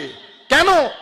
কারণ এটা আল্লাহর সৃষ্টি, আমি আল্লাহর সৃষ্টির ঘুম ডিস্টার্ব করব না। আমি জাস্ট আপনাদেরকে একটা এক্সাম্পল দিয়েছি বুঝার জন্য। রব্বুল আলামিন কাকে বলে? আপনি যদি রব্বুল আলামিনের ডেফিনেশন চান, তো মাওলায়ে রুম কুকুরকে কি রেসপেক্ট করেছে, সেটার মধ্যে রব্বুল আলামিন লুকায়িত আছে। এই কারণে মাওলায়ে রুম। আর রহমান আর রহিম, কোন সাধারণ মানুষ যখন বেলায়েত নসিব হয়, আমি কিছুক্ষণ আগে আপনাদেরকে বলেছি, এই পরিমাণ দয়া তাদের ভিতরে চলে আসে। চেহারা দেখলে তারা বুঝতে পারে কার ভিতরে কোন রোগ, কার ভিতরে কোন রোগ। কারণ আমরা বলি না, ফেস ইজ দি ইন্ডেক্স, বলিয়েন না, মিরর বলি, মিরর অফ মাইন্ড। আপনার চেহারার মধ্যে আপনার ভিতরের জগৎ ফুটে উঠে, ভিতরের জগৎ ফুটে উঠে। এবং চেহারা দেখলে বোঝা যায় কার ভিতরে কোন ধরনের গুনাহ বেশি। এটা আল্লাহ এক একজনকে এক এক নজর দান করেন নবীর দ্বীনের খেদমতের জন্য। তো ওনারা কি করেন? দেখার পরও কোন মুরিদকে, কোন পীর কখনো বলেন নাই তোর ভিতরে খারাপই বেশি। হ্যাঁ, লুকাই রাখে, লুকাই রাখে। আমার আমার আমার মুরিদ, আয় এই কাজ কর, আবার কর। আমরা মিশরে যখন প্রথম গেছি, একটা দরবারের মধ্যে বসে আছি।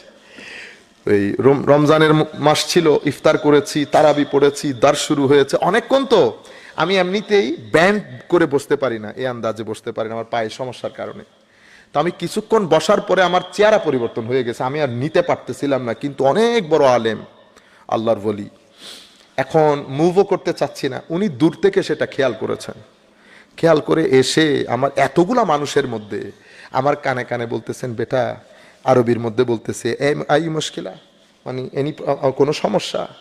আমি বলতেছি, না হুজুর, কোনো সমস্যা নাই। বেটা, পায়ে যদি সমস্যা হয় স্ট্রেচ করো, মানে পা লম্বা করে তুমি আরামসে বসো। বুঝতে পেরেছেন? এটা আমরা কখনো করব না। আমি যখন আমি করতে চাচ্ছি না, অনেক মানুষ বসা, বড় বড় লোক বসা, কোনা বেটা আমি বলতেছি না, এটা হুকমান বলতেছি, এটা আমার হুকুম, ডু ইট। আমি করলাম, করার পরে উনি আমার পা প্রায় কম করে হলো 3 মিনিট পা টিপিয়ে দিয়েছে। এনাদেরকে বলে রুহানি শিক্ষক। এখানে কোনো অহংকার নাই, কারণ সেই কারণে আমি ওলিদের নাম দিয়েছি সাকার মেশিন। কি মেশিন? সাকার মেশিন। সাক করে। এই যে আমাদের উবার আছে না, আমরা ওই যে উবার করি না, এই যে মেশিন একটা দিয়ে কার্পেট পরিষ্কার করি না, আপনি কার্পেটের ময়লাগুলা কি করে ফেলে? সাক করে ফেলে। আল্লাহর ওলিরা, আপনি যখন আল্লাহর ওলিদের দরবারে যাবেন, প্রথমে আপনার টেনশন সাক করে ফেলবে, এরপরে আপনার ভিতরে যে বোঝ এগুলা সাক করে, রিল্যাক্স করে ফেলে আপনাকে। এখানে আপনি মহব্বত, এখানে কোনো ফতোয়াবাজি নেই, কোনো আমি নাই, মানে এখানে আপনি মানুষকে মানুষ হিসেবে গুরুত্ব দেওয়া হয়। এখানে আপনি মহব্বত, একজনের সাথে একজনের আদব তাজিম, এই বিষয়গুলো আপনি এনজয় করবেন এবং আপনি ভিতর থেকে রিল্যাক্সড হয়ে যাবেন। এগুলাকে বলে তাসাউফ ও তরিকতের দরবার। অন্য কিছু যেগুলো আমরা দেখতে পাই না, সেটা আমরা তরিকতের দরবার বলবো না। আপনি যদি হোমিওপ্যাথিক একটা চিকিৎসা কেন্দ্র খুলে এটাকে ক্যান্সার নিরাময় কেন্দ্র নাম দেন, তো এটা কি ক্যান্সার নিরাময় কেন্দ্র হয়ে যাবে? আমরা যদি এখানে একটা স্কুল খুলি, ক্লাস 3 পর্যন্ত, নাম দিয়ে দেয় international grammar school. Grammar school কিন্তু আলাদা একটা জিনিস, ঠিক না? তো এটা কি ইন্টারন্যাশনাল গ্রামার স্কুল হয়ে যাবে? হয়ে যাবে। নামে কোনো কাজ হয় না, নামে ওই আপনি ওইটা করলে ওইটাই, নাম দিয়ে কাম হয় না। তো আমি আপনাদেরকে বলতে চাচ্ছিলাম যে তাসাউফ এবং তরিকত, তাসাউফ এবং তরিকত এটা পরিপূর্ণরূপে আপনি মনে করতে পারেন। আমাকে যদি আপনি বলেন যে হুজুর তাসাউফ ও তরিকতের 2 বাক্যে অথবা 1 বাক্যে একটা সংজ্ঞা দেন, আমি আমার উস্তাদ বিশ্ব বরেণ্য, এগুলা জবরদস্ত আল্লাহর শুধু আলেম না, এগুলা ওলি, উনি বলেছেন বেটা তাসাউফ এবং তরিকত হচ্ছে হুসনুল মুআমালাতি মাআল খালিকি ওয়াল খালক, আল্লাহ এবং আল্লাহর সৃষ্টির সাথে সৎ আচরণ করার নাম হচ্ছে তাসাউফ।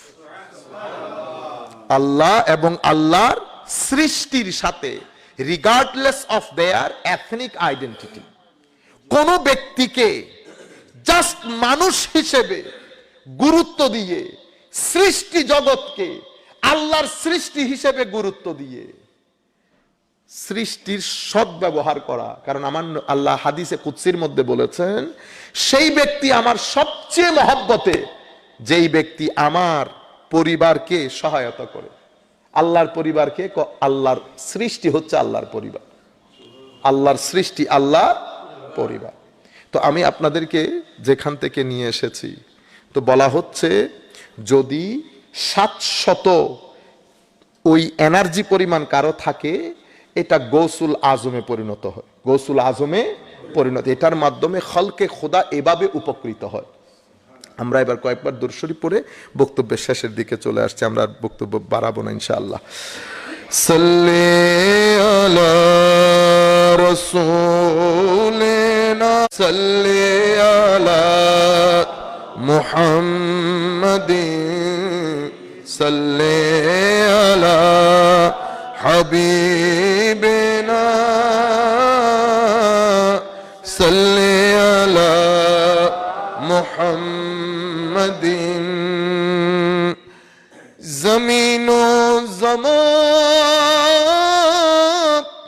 तुम्हारे लिए, मकीन व मकान तुम्हारे लिए,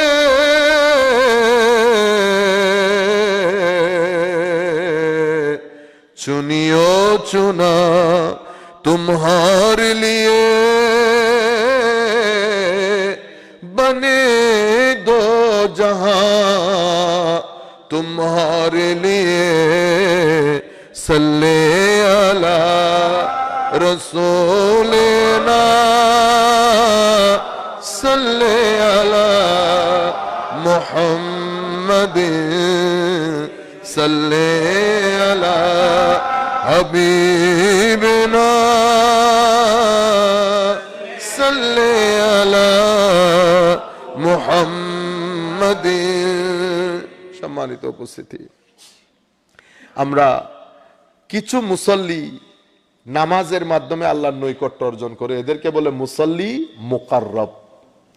কিছু মুসল্লি আছে যারা নামাজের মাধ্যমে সফলতা অর্জন করে, জান্নাত অর্জন করে, এটাকে বলে মুসল্লি মুফলেহ। কারা? কদ আফলাহাল মুমিনুন আল্লাযীনা হুম ফি সালাতিহিম খাশিউন। মুসল্লি মুকাররব কারা? যারা ফরজ অতঃপর নফল ইবাদতের মাধ্যমে, চাষ বলেন, তাহাজ্জুদ বলেন, আওয়াবিন বলেন, মনে রাখবেন নামাজ নফল বাদে আপনি তরিকত এবং তাসাউফের নাম নিতে পারবেন না। এটা দর্শন শাস্ত্রের সুফিবাদ হবে, আমলি সুফিবাদ হয় না। আপনারা বুঝতে পেরেছেন? আমাদের এখানে বাংলাদেশের আঙ্গিকে দেখবেন সুফিবাদ সম্পর্কে অনেক কনফারেন্স হয়। আমি নিজেও একটা কনফারেন্সে ছিলাম, সেখানে আলিগড় বিশ্ববিদ্যালয়ের বড় বড় প্রফেসররা এসেছেন। এটাকে বলে দর্শন শাস্ত্রের সুফিবাদ। আপনি রিসার্চ করবেন, রিসার্চ করে দর্শন শাস্ত্র একসাথে করে আপনি এই বিষয়গুলা একটা গভীর তাত্ত্বিক বিশ্লেষণ করবেন। এটা আপনার ব্রেইন পর্যন্ত সীমাবদ্ধ। কিন্তু আমরা যে তাসাউফের কথা বলছি, এটা জুনাইদে বুগদাদির তাসাউফ, এটা মুজাদ্দিদে আলফে সানির তাসাউফ। এটা এমন তাসাউফ যেটা আপনাকে আল্লাহর নৈকট্যের চাদরে আবৃত করে দেবে, আল্লাহর নৈকট্যের চাদরে আবৃত করে দেবে। এই তাসাউফের মধ্যে ফরজ এবং নফল, আমার আল্লাহ হাদিসে কুদসির মধ্যে বলছে, নফল ইবাদত করতে করতে রোজার মাধ্যমে, দিনের বেলা রোজা রোজা রোজা। হযরতে ফুদাইল ইবনে ইয়াসকে জিজ্ঞেস করেছে, বিমা ওয়াসালতা ইলা হাযাল মাকাম, হুজুর বেলায়েতের এই উচ্চ মাকাম আপনি কিভাবে পেলেন? উনি বলছেন, বিল জু, না খেয়ে, অর্ধা কম খেয়ে, রোজা রেখে। কারণ সুফিয়ায়ে কেরাম মূল ফোকাস তো নিজের নফস, নফসকে দুর্বল করার জন্য সমস্ত সুফি, চাহে মুজাদ্দিদ আলফে সানি রহমতুল্লাহ আলাইহি হোক, ওনার ওই ঘরানার হোক, কাদেরিয়া ঘরানার, সমস্ত ঘরানার লোক 7টা প্রিন্সিপালের উপর ঐক্যমত, কোন ধরনের ইখতিলাফ নাই। তারা তাসাউফ এবং তরিকতের প্রথম জিনিস হচ্ছে মুজাহাদা। মুজাহাদার প্রথম ধাপ রোজা। রোজা না রাখলে এই মাছ ধরা যায় না, ছাই লাগে। রোজার মাধ্যমে নফস দুর্বল হয়। রোজার পরে যখন ইবাদত করবেন, তোর ইবাদতের নূর গিয়ে কলবকে ধাক্কা লাগাবে, কলব রূহকে ধাক্কা লাগাবে। কলব যখন রূহকে ধাক্কা দেয় তো রূহ জাগরিত হয়, অতঃপর উপরে উঠে, অতঃপর উপরে উঠে নফস নিচে নামে। এক সময় ওই কলব বাতিনের মধ্যে রূহের রাজত্ব প্রতিষ্ঠা হয়।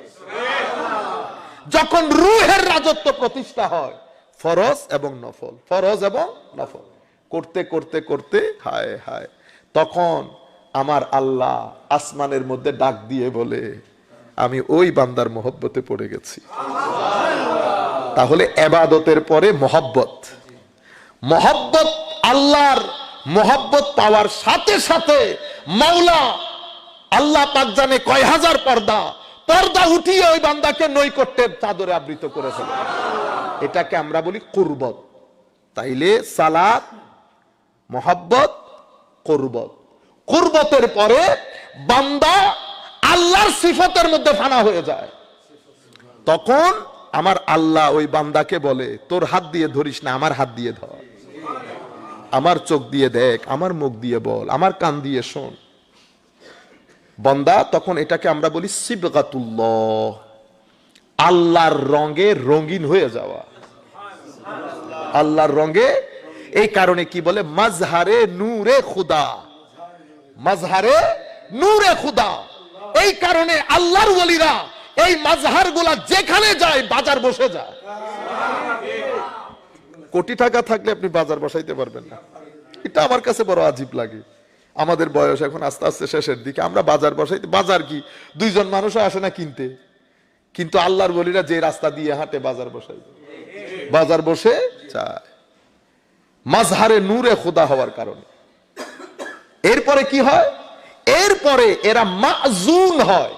মাযুন মানে স্পেশাল ডেলিগেশন অফ পাওয়ার, খাস একটা ক্ষমতা আমার আল্লাহ তাদেরকে হস্তান্তর করেন। তখন এদের মাধ্যমে অনেক কিছু হয়ে যায়। ওয়ালা ইন সাআলানি লাউতিয়ান্না, তখন আমার ওলি যা চায় আমি তাকে তা দান করি, এবং যা থেকে পানা চাই তা থেকে পানা দান করি। আমার আল্লাহ বলছেন আমি আমার কুদরতির কলম পরিবর্তন করি না, কিন্তু একটা জায়গায় আমি আমার কুদরতির কলমও পরিবর্তন করি। সেটা কোথায়? আমি চাচ্ছি আমার ওলিকে মৃত্যু দিতে, আমার ওলি এখন মরতে চায় না, আমি সেই জায়গায় কুদরতির কলমও পরিবর্তন করে দেই। কিন্তু সেটা একটা লং প্রসেসিং। আল্লাহর ওলিরা পাহাড়ে, পর্বতে, গুহায় মাসের পর মাস, বছরের পর বছর, কেউ 20, কেউ 30, কেউ 40 বছর ফজরের ওযু দিয়ে এশা, এশার ওযু দিয়ে ফজর, খলকে খোদার খেদমত কিভাবে হয়েছে। এক ব্যক্তি আইসা, এটা আমার আখেরি কথা হবে, এক ব্যক্তি এসে বলতেছে হুজুর আমি খুশু খুশু খুশু চাই, খুশু চাই। মজলিসে সবাইকে জিজ্ঞেস করছে খুশু কেমনে অর্জন করব, খুশু কেমনে অর্জন করব। ওই কোনার মধ্যে দরবেশ বসে আছে, ছায়া আছে, আইসা কেউ উত্তর দেয় না, কবে আমার সাথে আয়। তো গেছে, আমার সাথে তো থাকতে হবে। হুজুর থাকবো। তো এখন ও বই চাইতেছে, হুজুর বই কোন, খুশু কেমনে শিখতে হয় সেটার তো কোনো বই নাই। তো হুজুর কেমনে করব? শুধু আমার সাথে থাকলে হবে, আমার সাথে থাকলে হবে, কোনো কথা বলতে পারবি না, যা বলবো তা করতে হবে। গেছে আল্লাহর ওলির সাথে, সকালবেলা উঠে প্রথমে পাঞ্জেগানা, নামাজ, আদাব এগুলা শিখাইছে, তওবা করাইছে। কাজ তো যা হওয়ার সোহবতের মধ্যে হয়ে গেছে, ওই এনার্জি চলে গেছে না।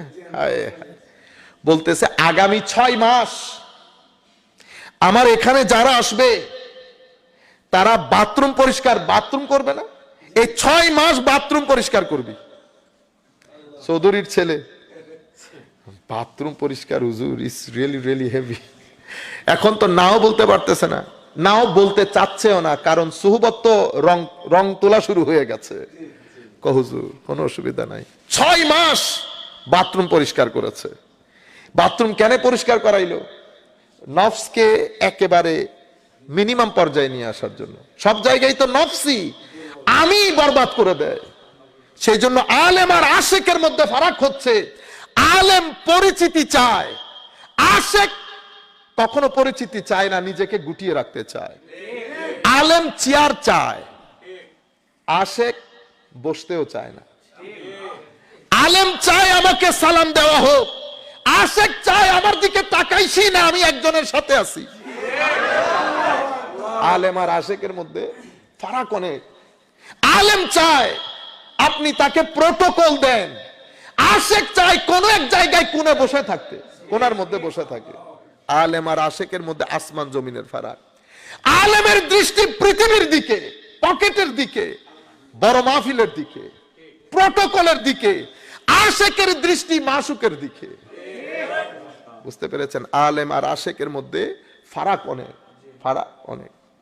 সম্মানিত উপস্থিতি, এর পরবর্তীতে আমরা কোন জায়গায় ছিলাম মনে আছে আপনাদের? 6 মাস পর্যন্ত নামাজ দোয়া পড়তেছে, তখন তো আস্তে আস্তে নূর আসা শুরু হয়ে গেছে, মজা লেগে গেছে না? যত করতেছে তত মজা লাগে। খেদমতে খালক, ইবাদত, রাতের মধ্যে যখন হাত উঠায়, খিরে ভিতর থেকে কেমন কেমন লাগে। আয় হায়, এখন আর ঘুম আসে না, এখন আর ঘুম আসে না। ওয়েট করে মানুষ কখন ঘুমাই যাবে। তো ঘুমানোর পরে হায় হায় তখন, কারণ দিনের বেলা আল্লাহকে ডাকার লোকের অভাব নাই, রাতের বেলা অভাব আছে। দিনের দরজা আল্লাহ নিজে খুলেন না, ফেরেশতা দিয়ে খোলায়। রাতের দরজা আমার আল্লাহ নিজে খুলে দেন। এটা আমরাও এরকম করি। দিনের বেলা কেউ আসলে বলে এই দরজা খুলে দাও, রাতের বেলা কেউ আসলে বলি দাঁড়াও আমি আসতেছি, আমি খুলি, কে দেখি। এটা দুনিয়ার নিয়ম, এটা দুনিয়ার নিয়ম। এখন এশক হয়ে যায়, মহব্বত। 6 মাস পরে বলতেছে বেটা এবার আসো, আজকের পরের 6 মাস আমার এই দরবারে যারা আসতেছে তাদের জুতা সিধা করে দিবা, জুতা সিধা করে দিবা, কোনো অপরিষ্কার থাকলে পরিষ্কার করে দিবা। 6 মাস। এখন তো উনি এশকের সাগরে লেগে গেছে, এখন তার ভারী হচ্ছে না জিনিসপত্র। হায় হায়, হুজুরের কথা। 6 মাস কাজ করার পরে বেটা বলতেছে এবার আগামী 6 মাস পর্যন্ত এই যে দরবারে এতগুলা মানুষ আসতেছে, এদেরকে খাওয়াইবা। শেষ পর্যন্ত 6 মাস পরে আগামী 6 মাস বেটা আমরা রাতের 2টার পরে আর ঘুমাবো না।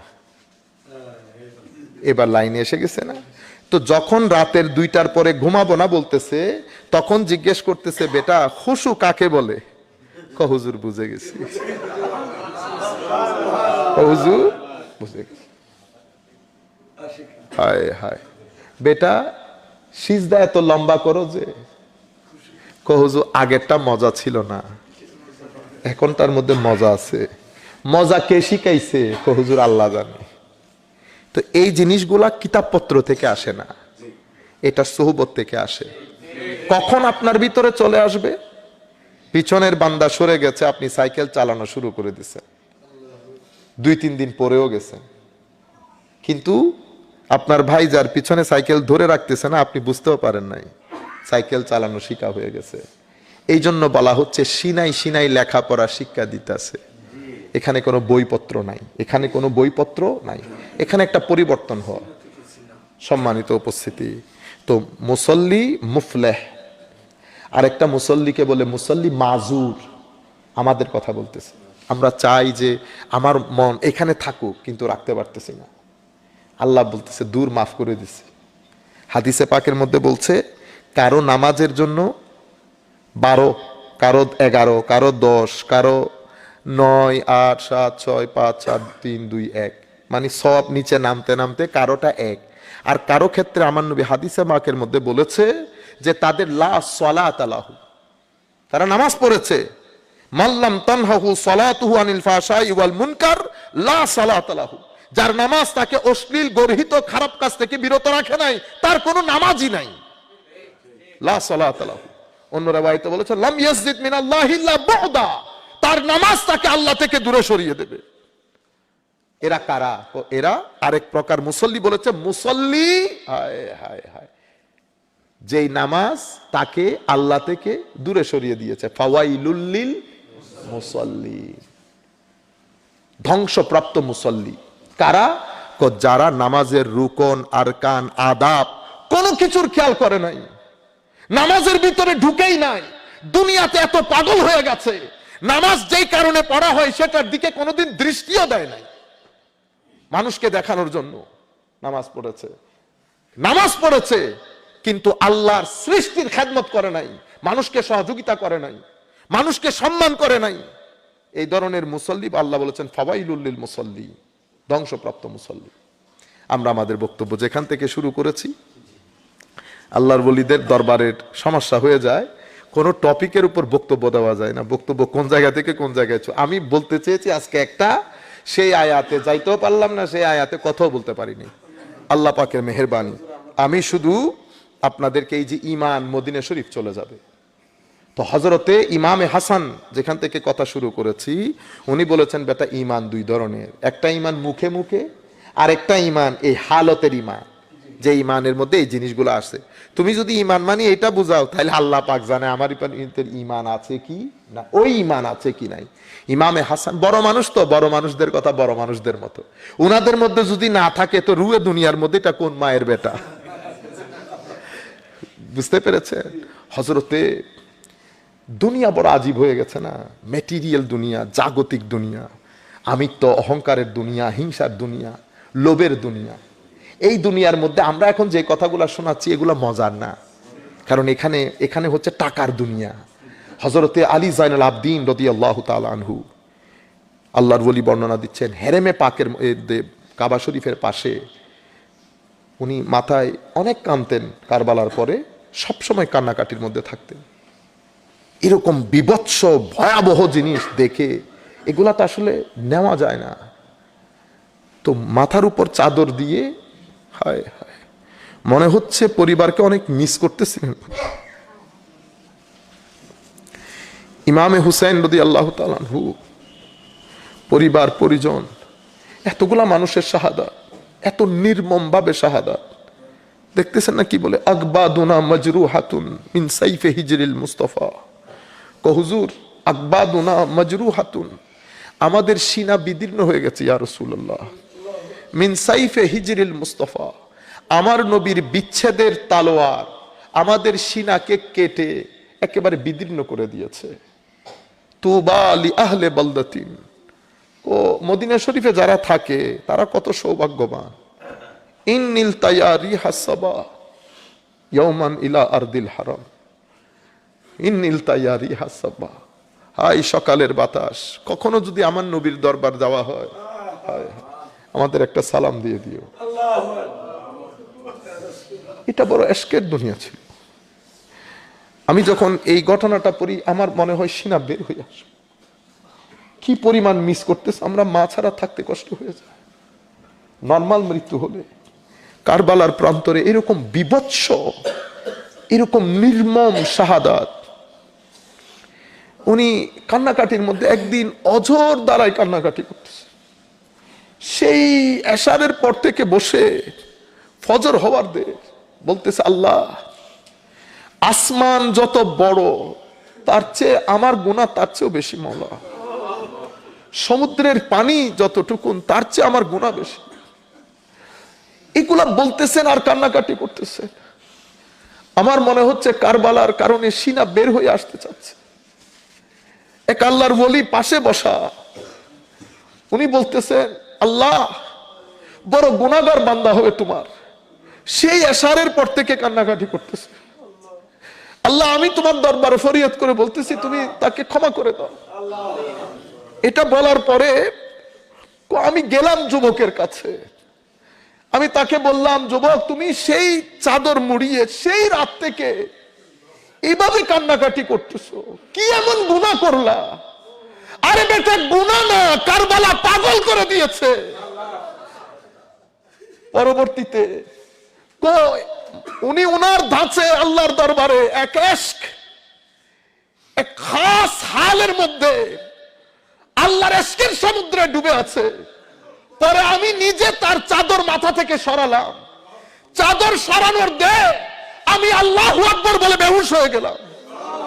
কিতাবের মধ্যে লেখছে, হে দুনিয়াবাসী তোমরা জানো আমি কার কথা বলছি?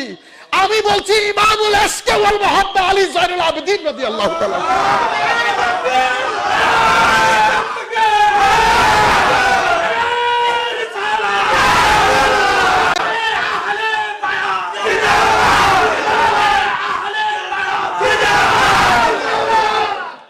আমি হে দুনিয়ার মানুষ, আমি ইচ্ছে করতেছে আবার বেহুশ হয়ে যায়। আমি চিন্তা করলাম, আল্লাহ এই ধরনের ইমামদের হালত যদি এরকম হয় তো আমরা কোন পুকুরের মাছ? এটা দুনিয়া ছিল ইশকের দুনিয়া। ইমামে আজম আবু হানিফা রাদিয়াল্লাহু তাআলা আনহু ওনার ছাত্র বলতেছেন, সারাদিন ইমামে আজমের ইলমের সমুদ্রের ঢেউ দেখি, হঠাৎ করে মাথায় আসলো দেখবো ইমামে আজমের রাত কেমন। রাতের বেলা আমি জানি উনি রাতের বেলা মসজিদে চলে আসে, আমিও মসজিদের কোনায়, আমি রাতের অন্ধকারে দেখে আছি। দেখলাম দিনের বেলা এরকম সাজসজ্জায় থাকা ইমামে আজম ছেঁড়া একটা কাপড় পরে মসজিদে নববীতে মসজিদের মধ্যে ঢুকতেছে। এক কোণার মধ্যে এক পায়ের উপর দাঁড়িয়ে ডান হাতে নিজের দাড়ি ধরে আল্লাহর দরবারে বলছে, আল্লাহ কিয়ামতের ময়দানে ইমামে আজম যদি মাফ পেয়ে যায় হাসরবাসীর জন্য বড় আশ্চর্যের কারণ হবে। আল্লাহ আবু হানিফাকে মাফ করে দিয়েছে। সবচেয়ে বড় ব্যাপার হচ্ছে উনি বলছেন, আল্লাহ যা আমাকে আযাব দেওয়ার মাওলা এখন দিয়ে দে, যাতে কিয়ামতের ময়দানে আমি অপমানিত না হই। যখন মহব্বত ছিল, ইবাদত ছিল, ইশক ছিল, তখন আরেক দুনিয়া ছিল। এক জায়গায় বিশির আল হাফি বসা, এক জায়গায় ফুদাইল ইবনে ইয়াস বসা, জুনাইদ বাগদাদি বসা, সাহাল তুস্তারি বসা, মারুফ আল কারখি বসা, হাবিব আল আজমি বসা, হারিস আল মুহাসাবি বসা। দুনিয়া আজীব। আরেক জায়গার মধ্যে জুন্নুন আল মাসরি বসা। ইশকের মহব্বতের আল্লাহর আশিকরাও ছিল। দোকানগুলা খোলা ছিল, দোকান বন্ধ হয়ে গেছে। কোন জায়গায় গিয়ে কারো সুবতের মধ্যে থেকে আমার আল্লাহর ইশকের দর্শ নেব, এই ধরনের দরবার বন্ধ হয়ে গেছে। এখন আর এই ধরনের সওদাগরও কেউ নাই, ক্রেতাও কেউ নাই। খাল খাল কিছু কিছু রয়ে গেছে। আজীব দুনিয়া। আল্লাহর দরবারে ফরিয়াদ, মাওলা আমাদের ভিতরে আমাদের মধ্য থেকে কোন কোন বান্দাকে তুমি বিশির আল হাফির সেই যোগ দান করো মাওলা, হযরতে মুজাদ্দিদ আলফে সানির যোগ দান করো মাওলা, ইমামে গজালির সেই গজালিয়ত দান করেন, মাওলায়ে রুমের রুমিয়ত দান করেন, খাজা মুঈনুদ্দিনের চিশতিয়ত দান করেন, যাতে এই পরন্ত বিকালে আমরা আমাদের ইমানের হেফাজত করতে পারি।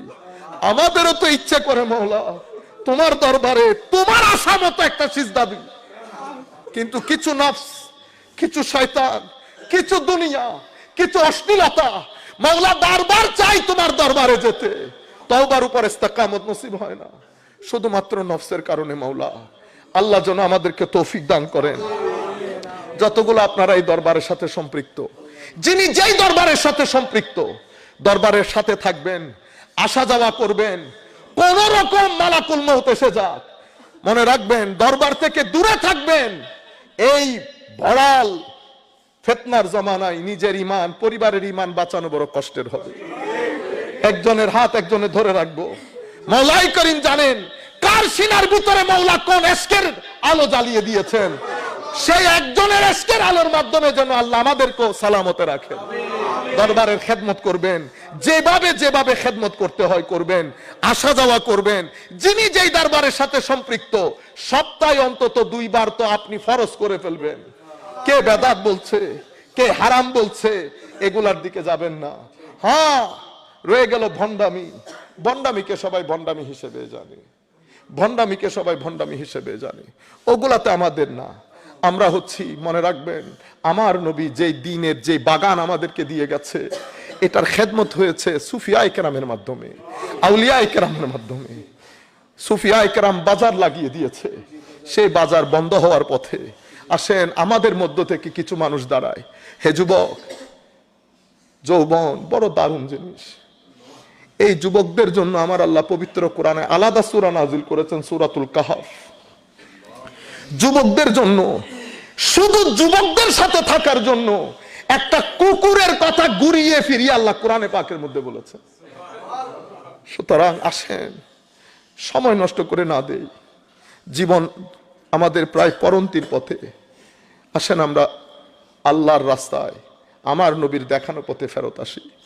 নতুবা যেভাবে আমরা যাচ্ছি, ডিপ্রেশন আমাদেরকে খেয়ে ফেলবে, অ্যাংজাইটি আমাদেরকে খেয়ে ফেলবে, দুনিয়া আমাদের জীবনকে বরবাদ করে দেবে। আপনি টেনশন থেকে, অ্যাংজাইটি থেকে, ডিপ্রেশন থেকে, মানসিক অসুস্থতা থেকে নিজেকে মুক্ত করতে পারবেন না। আসেন আল্লাহর রাস্তায়, রাসূলে পাকের রাস্তায়, আউলিয়ায়ে কেরামের দেখানো রাস্তায়। কে বেদাত বলছে, কে শিরক বলছে, কারণ এখানে ফিতনার কোনো অভাব নাই। আমার নবী হাদিসে পাকের মধ্যে বলেছে, ইমাম মদিনা শরীফ চলে যাবে। আমার নবী বলেছেন, আস্তে আস্তে এলমে লাদুন্নি, আলেমে রব্বানির মাধ্যমে আল্লাহ জমিন থেকে এলম তুলে ফেলবে, জমিনে এলম থাকবে না। আমার নবী ইরশাদ করেছেন, সকালের মুমিন বিকাল হতে হতে কাফের হয়ে যাবে, বিকালের মুমিন সকাল হতে হতে কাফের হবে। জানি না আমরা আমাদের ছেলে সন্তানদেরকে, আমাদের পরবর্তী প্রজন্মকে কোন সমুদ্রে রেখে যাচ্ছি। সম্মানিত উপস্থিতি, এবং শেষ জমানায় আমার নবী বলছে, আহদাসুল আসনান, কিছু কিছু যুবকের উত্থান হবে, যুবক ব্রেইন ওয়াশড, তারা কোরআন হাদিস থেকে কথা বলবে কিন্তু দিন থেকে দূরে সরে যাবে। তাদের ঈমান, তাদের কণ্ঠনালী ভেদ করে তাদের সিনার ভিতরে আসবে না। অতিরিক্ত কোরআন তিলাওয়াত করবে কিন্তু তিলাওয়াতে কোরআনের নূর থেকে বঞ্চিত হবে, কারণ এই কোরআনের নূর তাদের এখান পর্যন্ত আসবে না। আমার নবী ইরশাদ করেছেন, অশ্লীলতা, বেবিচার অতিমাত্রায় বেড়ে যাবে। এবং আমার নবী বলেছেন, বক্তা, দ্বীনের দায়ী অনেক বেড়ে যাবে, কিন্তু দ্বীনের দিকে দাওয়াত দেবে না, মানুষকে জাহান্নামের দিকে দাওয়াত দেবে। নাম দিবে দ্বীনের, সাতাকুনু দুআত ইলা আবওয়াবে জাহান্নাম, জাহান্নামের দিকে দাওয়াত দেবে। আমার নবী সাল্লাল্লাহু আলাইহি ওয়াসাল্লাম বলেছেন, যারা তাদের ডাকে সাড়া দিয়ে তাদের সাথে জয়েন করবে, তারাও জাহান্নামে নিক্ষিপ্ত হবে। মুসলিম শরীফের রিওয়ায়াত। আমার নবী সাল্লাল্লাহু আলাইহি ওয়াসাল্লামের ইরশাদ করেছেন, এই আন্দাজে আখেরি জমানার মধ্যে হবে।